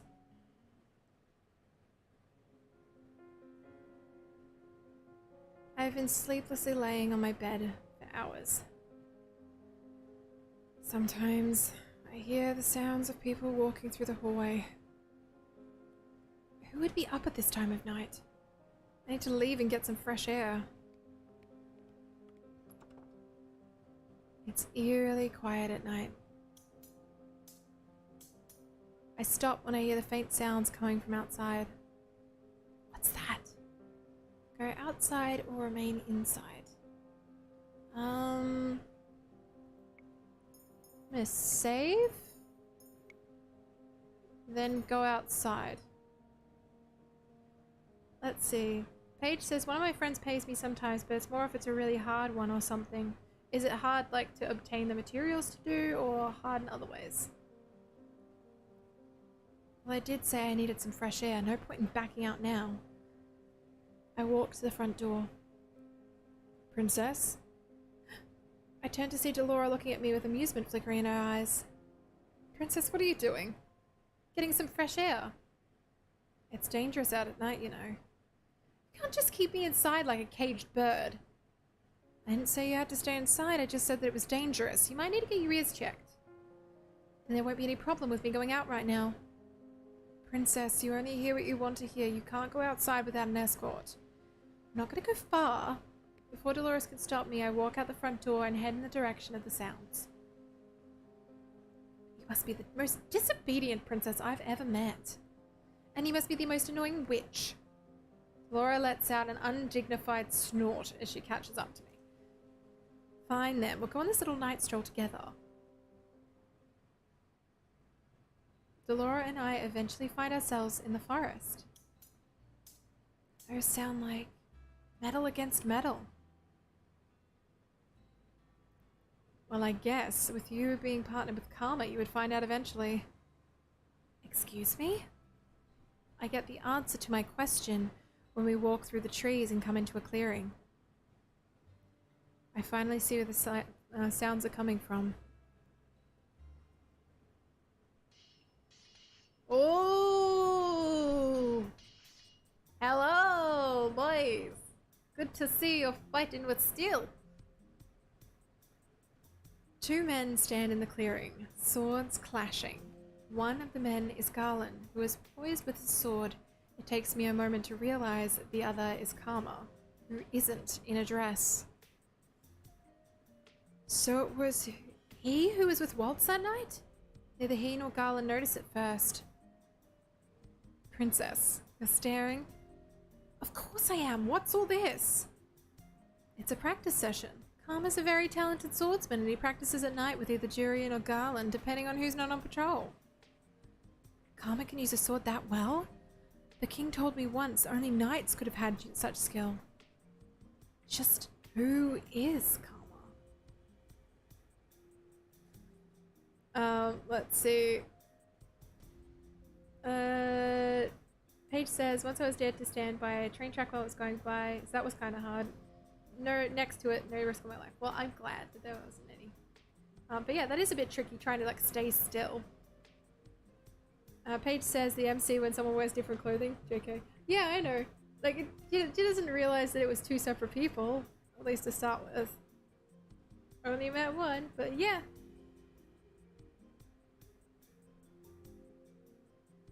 That would have been scary. Yeah, I can imagine it would have been. Oh, if it isn't the princess. His voice is nothing like the feminine voice I always hear from him. Karma actually sounds like a man. I notice him looking at me between his strikes with a little smile. How does he remain so composed and steady with the distraction? Princess? Karma quickly finds an opening in Garland's hesitant stance, then pins him to the ground with his sword still smiling. To be distracted is to die, Garland. I know. The ability to see distractions, then put them in the back of your mind is one every knight should hone. You must know that everything that is happening around you, but only deal with the pertinent things. Yes, sir. Karma straightens, sword in hand. Moments later, Garland tumbles to his feet, gives an obedient bow. Karma nods at him before sheathing his sword. Let's see. Paige says, I really like close-up trains, so more so it was cool seeing them up close. Also, what does he mean that the dude he's fighting is in love with him? Dude he's fighting is in love with him. No, the dude he's fighting is not in love with him. He's just trying to be careful of him. So this is just like pinning to the ground as in like you would in a sword fight. So did you not understand the curse? No.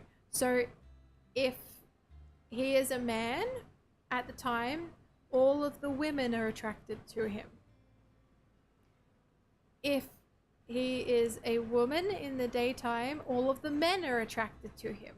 So it's the curse of either side. So during the daytime, he'll get followed by all the men in town because he's such a gorgeous goddess who's like beautiful. And then in the evening time, only the women will be besotted with him. The homophobic curse. Yeah, a little bit. It feels like that sometimes. A slow melancholy begins to creep into my heart. For some reason, seeing this sword practice makes me nostalgic, though I'm not sure why. What are you practicing for? To protect, princess. Knowing the sword is the same as knowing the shield. It means to protect. Also, we just saw him as a man. Do we love him now? No. Because we're also cursed. Anybody that also has the curse is not affected by the effects of that person's curse. So, which is why the people that are in the little tavern remember who we are as the princess, but other people outside of the tavern don't. To protect. I think I remembered having this kind of conversation with them before. I can never figure out how to counter an opponent when they are mere inches from my face. My commander called that one the enemy's kiss, a standoff where your eyes lock onto your opponent because of proximity. The best way to counter is to feign the sword in the opposite direction. It throws your opponent off because they're not looking. That makes sense, but the enemy's kiss, what a name! It seems so dramatic for a sword move, doesn't it? Swordplay is dramatic though, isn't it? Isn't the most effective swordplay not meant to be flashy? Princess, I didn't notice you there. Enemy's kiss, wink. Look, hey, look, if they want to give me an enemy's kiss sometime, like, I'm not gonna exactly complain. I'm not gonna complain. But also, it's an awesome name for a move. Good morning, princess. Well, the most effective swordplay cannot be predicted. Commander says it needs to be robust. And quick. Sometimes swordplay can look like dancing, though, which is why some think the professionals are flashy. That seems unnecessary. Everyone has their own methods, their own skills. All of us knights fight for different reasons as well. Isn't it to protect all of us in the palace? Well, yes. We protect everyone in the castle for different reasons, princess. The knights protect for different reasons. I turn to Karma. But, Karma, you're not a knight. No, I most certainly am not. But Garland and Jurian begged me to teach them, and I have somehow become their mentor. There's no way Garland and Jurian would do that. After all, both of them were the best knights in Angel before they were stripped of title. Paige says, also, I may be annoying and say why I'm sad. May I be annoying and say why I'm sad since stream... That's okay. Is there a particular reason why you're sad? It's okay to clear the air. Just make sure that if there's any triggering topic or anything, maybe give us like a summarized version, I guess. Because you do want to make the stream as much of a safe place as possible, and if you need to get something off your chest, that is okay. But yeah, just wanted to check in first. So, but you are allowed to be sad. Did I miss anything? I mean, Karma's sword fighting and just gave the enemy's kiss to Garland. So there's that. Oh, just got dumped. Doubt it's a trigger. Oh, that's hard. Was it a longer relationship or not 100% sure what was going on with that? Or if you'd like to talk about that one, dumped stuff. Oh boy, we do. We do talk about that a bit here. Enemy's kiss is a sword move, not like a real kiss. Yeah, for almost a year. Oh, that's hard.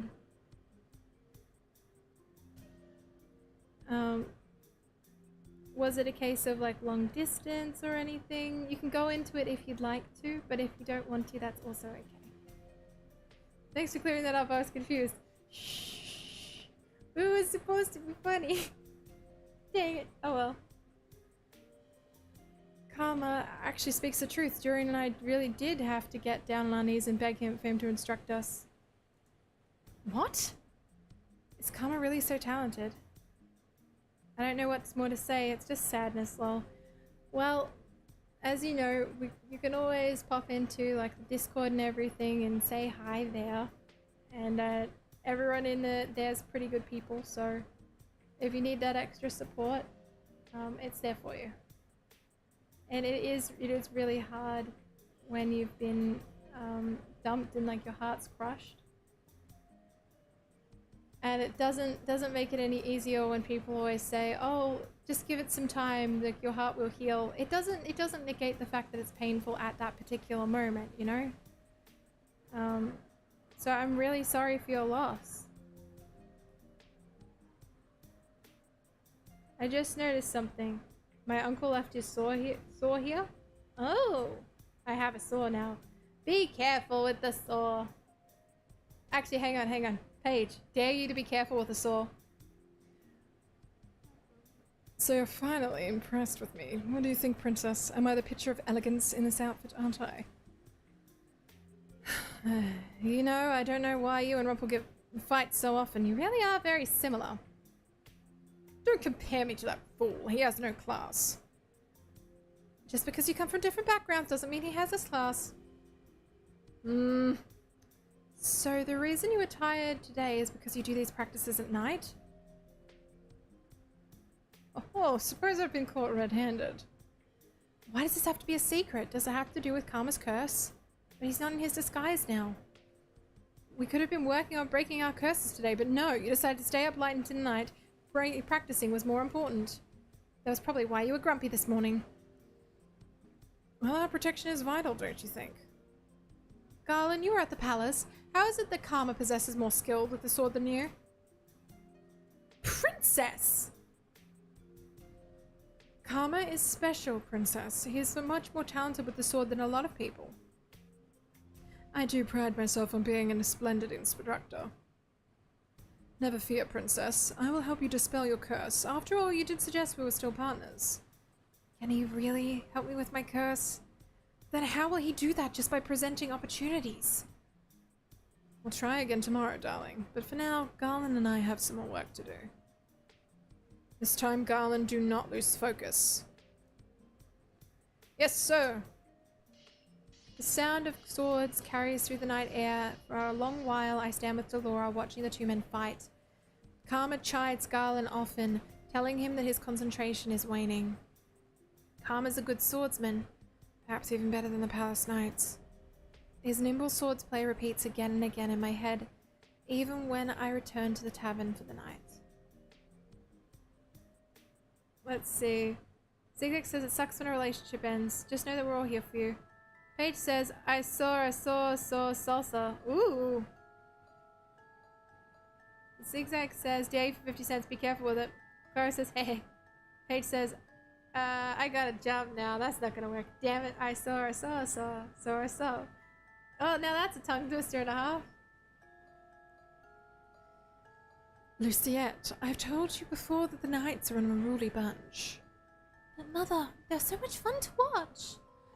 They're dangerous, Luciette. Any person with a sword has the potential to use it on you. But Father says that those knights are supposed to protect me. That they are, as is their order. But as many people do, they may not be so good, Luciette. Not so good? The king has told you that the knights are meant to use their swords to protect you, but you cannot trust them completely. Even though Father said they would keep me safe. Sometimes the people we trust are the most deceitful, and a man with a sword has a weapon to use against you. No matter what he says, be wary. He can turn on you. Haven't I told you before that you should not trust people? But the knights, sir. Even knights can be treacherous, Luciette. Do not trust a man with a sword. He can be dangerous. Yes, Mother. I understand. Try to understand, my sweet. I only want you to be safe. Yes, I understand. Oh! Chapter 4, Girlfriends. Ooh, okay, so it's nighttime and we're a beauty again. Interesting. So my theory does not hold, I guess. Jurian, if you don't come at me like you truly mean to stab me, you'll never land a hit. Yes, ma'am. Yes, sir. It's been about 2 weeks since I first saw Karma here in the forest practicing with Garland. I've come here every night since then, though I never stay as long as Karma since I actually have work to do in the morning. Alright, here I come. Two of the swords clash, and Karma laughs as he throws Jurian back and taps her lightly on the shoulder with his sword. That makes 4 hits. That one was easy. Is that the best that you can do, Jurian? I notice that every time Karma practices with Jurian, he's in his Miss Karma disguise. He says it's because of the curse and because he does not want Jurian to fall in love with him. Isn't he being dramatic? I doubt someone like Jurian could fall in love with Karma. Be subtle and quiet. Garland tells me that you're usually good at that. I am, sir. Then why the exception today? Sir. Darling, it wouldn't happen to be because of the way that I'm dressed, wouldn't it? Are you still not used to it? Hit the nail on the head, haven't I? It's not very chivalrous to hurt a lady, of course, but the logic applies to men as well. An enemy is an enemy, Jurian, if your enemy is a delicate flower like myself. Delicate flower. Jurian, you should hit him on the head for that. But Princess! He's not delicate at all. Jurian laughs and I scowl at her. Why is she laughing at me? You and Karma seem to get along. I doubt it. Oh, Princess, you wound me. You always say that. You wound me where Jurian's blade cannot. Something flashes in Jurian's eyes as she readies her sword again. Karma stands ready as Jurian rushes towards him with her sword. Their swords clash again. I wonder. Karma, your back's open. Karma turns. Jurian taps him on the shoulder and laughs out loud. I did it! A single hit! Looks like you have a weakness too, Karma. No, it wasn't a weakness. It was the lack of sleep catching up on me. Why did he listen to me? He told Garland the other day that it was crucial to listen and watch to the most important things. Alright, practice is over for now. I can see that Garland's coming for his practice. Karma walks to a corner to have a drink. Isaac, the Ice Tree just raided. Hi, Isaac! How's it going? Welcome in, raiders. How was your stream? How was it? Make sure that if you have just like popped in, my name is Andy in Trouble. I play a lot of cozy games and dating simulators, among many other things. I also review a lot of indie games. So welcome in.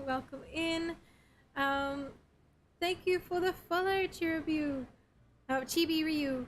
I appreciate it. Welcome to the greenhouse. Welcome in. Feel free to introduce yourselves into the chat. Let us know the name that you would like me to call you and for the rest of the chat to call you and your pronouns so that way we can respect you during your stay in the greenhouse.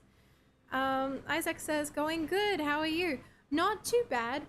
We're in the middle of trying to break a curse. So we're trying to break a fairy tale curse, which is myself and how do I explain it? So we're playing Luciette, who is the princess, effectively. Like, she's a princess who has a very icy personality, who is quite rude to a whole bunch of people.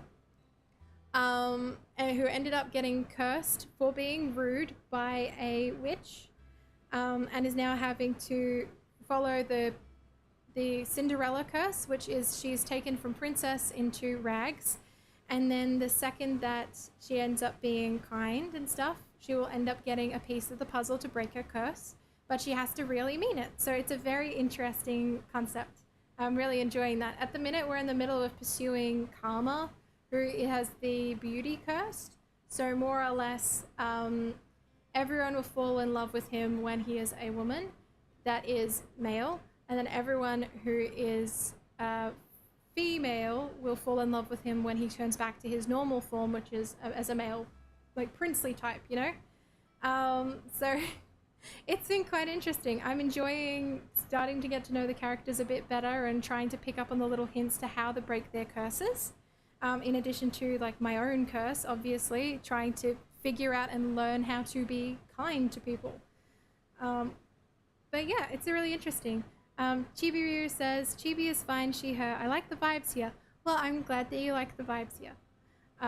We are relatively cozy here and pretty nice to be around, I'd like to say. The community is what makes this place the best, though.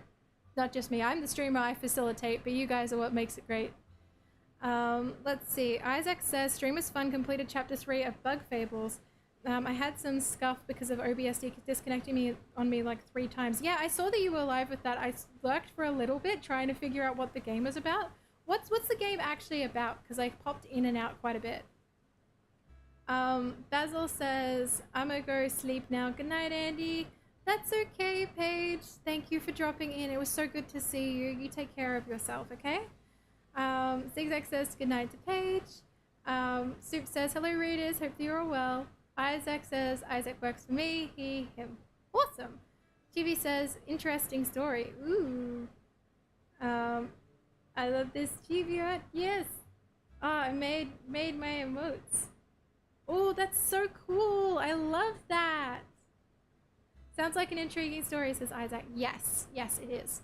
Obviously, we're still in the early stages of kind of the story, trying to figure out what it is that's going on with our curse and how to shift things around. Like, we know we have to be kind and we have to mean it, but getting to the point of understanding how to be kind when we were effectively locked in a castle for our entire lives and not subjected to much kindness ourselves is a really tricky thing. So we're getting little flashbacks from our past and stuff coming through these like black and white dream sequences, which you may see it a little bit here and there. And that's just like us and our relationship with our mother and who she was as a person. So it's very interesting. I'm really intrigued.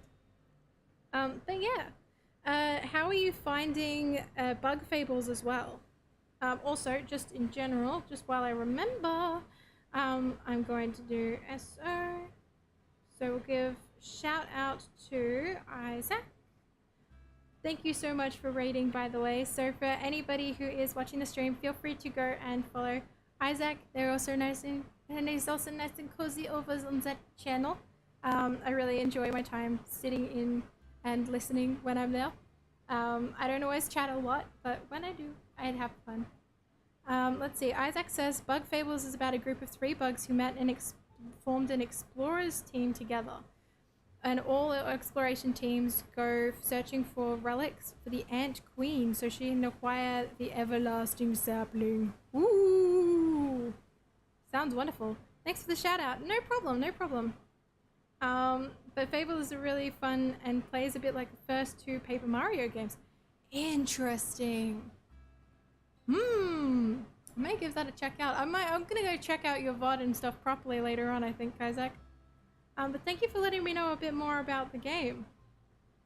Also, Isaac, if you need to go and get yourself a glass of water or go and get like whatever meal and stuff and chill, feel free. You need to take care of yourself first and foremost. I do appreciate you showing up and sharing your wonderful community with us.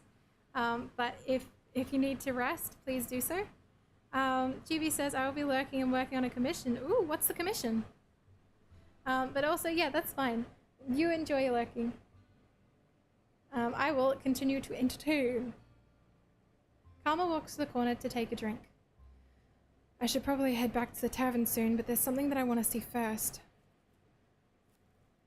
On her way out, Jurian gives a solemn nod to Garland. She pauses to say something to him, then looks at me, noticing my vague curiosity.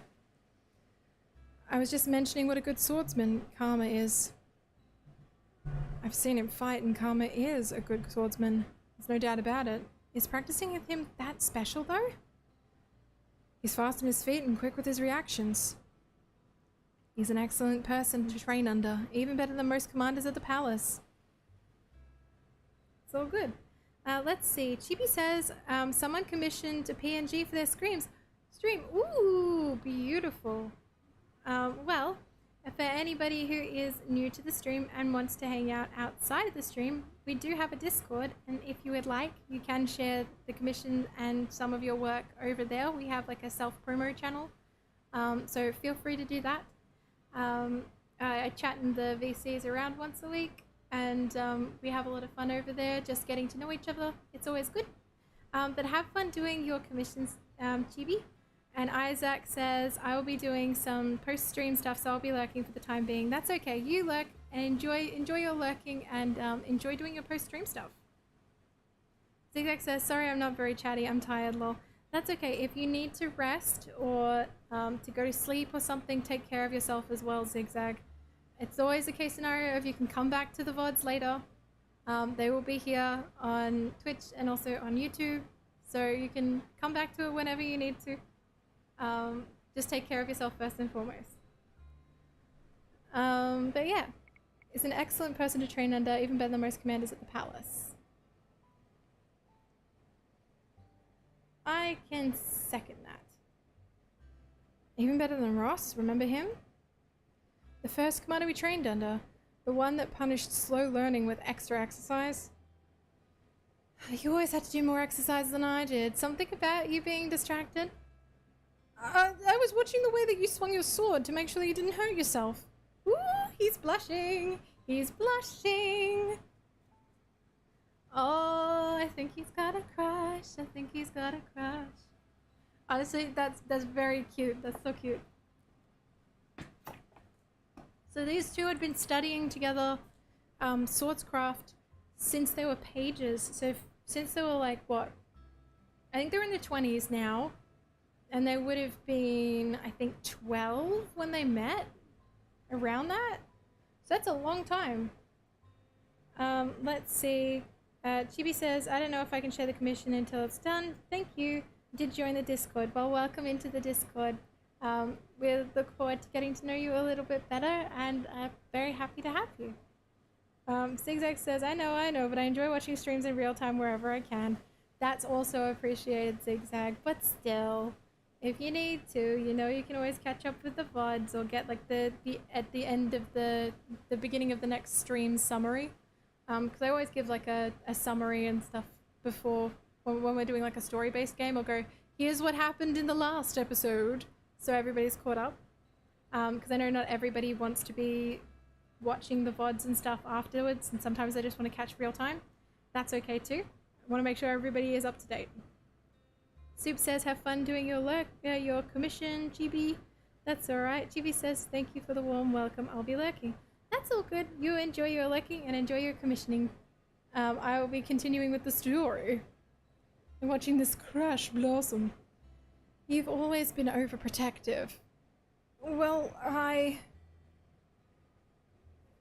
They both suddenly stopped to look at Karma, who was smiling slyly on the side. Why does he have that look on his face? Well, that's a sign. We can't keep the commander waiting. Garland shakes his head, his expression snapping back into something more serious. Right. The two of them exchange quick farewells before Jurian waves and steps out of the clearing, leaving Garland with Karma. You're in a dress today. Are you two really so opposed to hurting me when I'm in a dress? Or are you worried about ruining it? No. It's just so strange. You move so well, even in a long dress. But yes, Jurian did mention almost stepping on it once.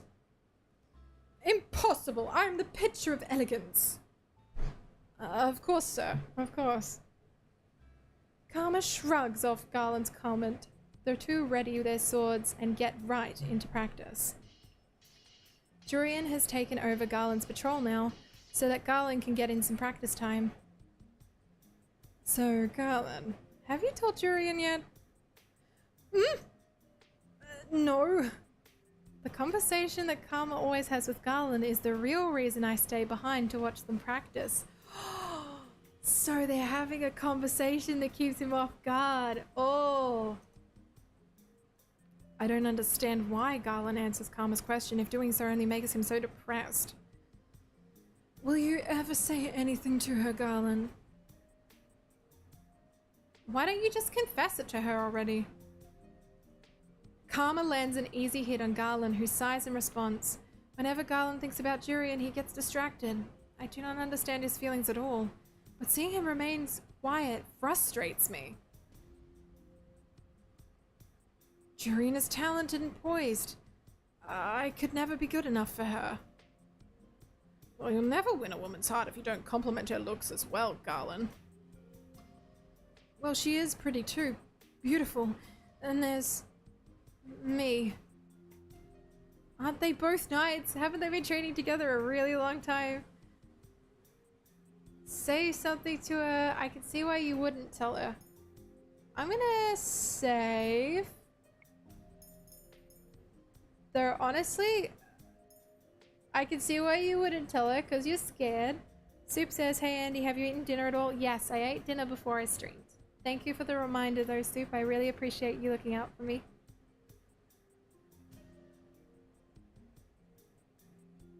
Because she's better than me?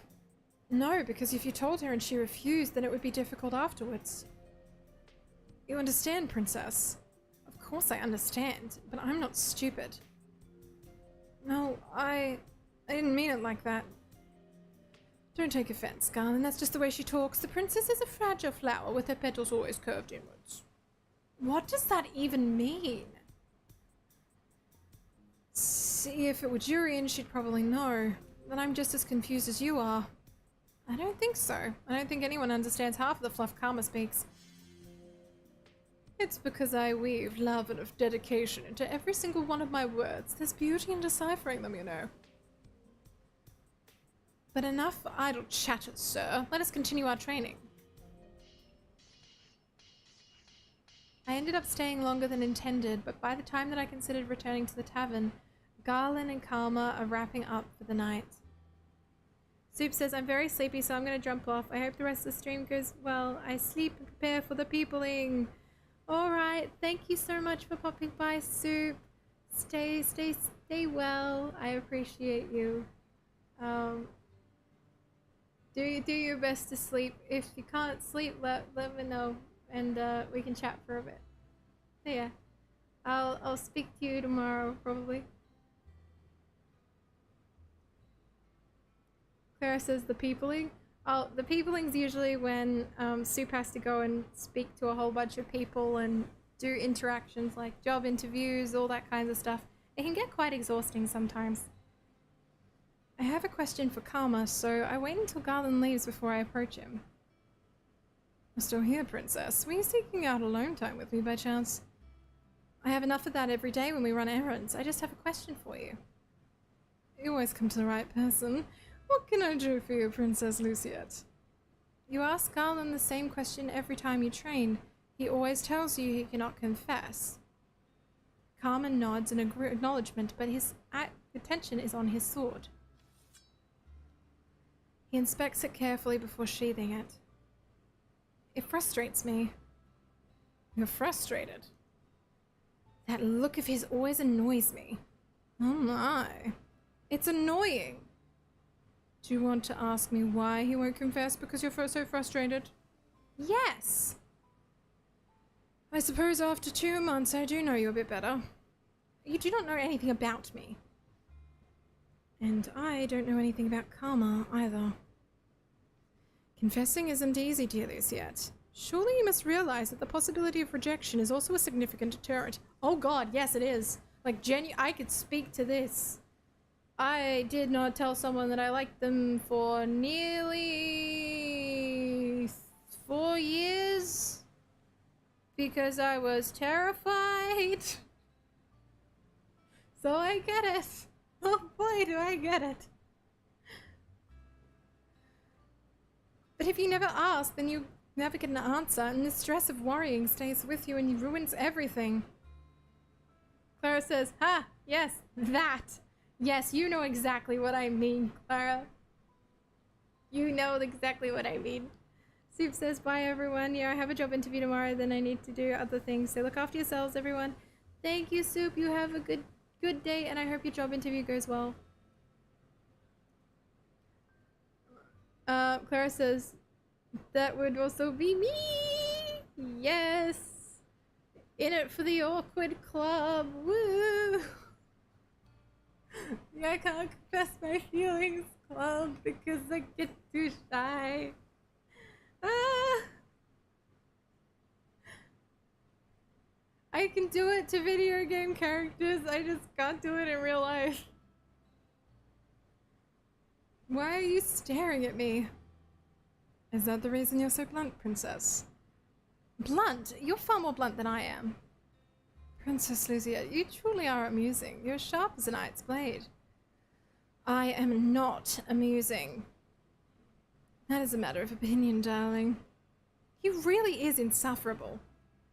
And yet, I still come to him for advice. The scariest part of a confession is the possibility of rejection. Can you imagine loving someone and finding out they don't feel the same about you? My thoughts shift to the king, my chest tightens. Princess Luciette. Karma reaches out a hand to brush a strand of hair out of my face. I slap it away without realizing. He pulls back his hand with a gentle sigh. My apologies, Princess. No, I cannot imagine. No? Loving someone and finding out they do not feel the same way. I always knew my father never loved me. The understanding is different from what Karma is referring to. Besides, I no longer hold any love in my heart for the king. I've already given up hope from him. Zigzag says, "I'm so sleepy." Clara says, "Oh, maybe you should rest." Zigzag says, "No. Zigzag, I'm gonna be finishing stream pretty soon, so you can stay until end of stream, but also you do need to take care of yourself." Luciette, same girl, same. Yep. Right? It is a good thing that you haven't experienced a rejected love, Princess. It's one of the worst feelings. Karma asked to be alone, so I returned to the tavern by myself that night. There we go! So, I will hit a save here. And we will be ending stream for today. Thank you so much for joining me as well. Damn, what? Wait! What do you mean, wait? What do you mean, wait? We got to a pause point. That's the end of Karma's route. It's not necessarily the end of Karma's route. So that's the end of part 1 of Karma's route, I think. From the looks of things, that seems to be what's going on. So I'm really enjoying that. We will be going and raiding today. So yeah, that's just like part 1 of Karma's route, which I really am enjoying, honestly. But yeah, I was gonna say, that's so short. My goodness, yeah, I know, right? It feels a lot shorter than it is as well. So we've got plenty of routes and stuff that we can go through. It was a lovely stream as always. Thank you so much, Zigzag, for the compliment. I really appreciated it. We will be going and reading Nia Harper, who is playing Coral Island. Nia is a beautiful LGBTQIA friendly streamer in the cozy end of the spectrum, also autistic like myself, so it's always good to show a bit of support. Thumbtack says, "Thanks for streaming. Your voice is soothing as always." Aw, thank you, I appreciate it.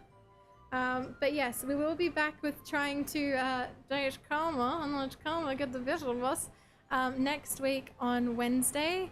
It will be Wednesday at 7 o'clock. Australian Eastern Standard Time. Oh, are we raiding? Yes, we are. We're going to be raiding Nia Harper.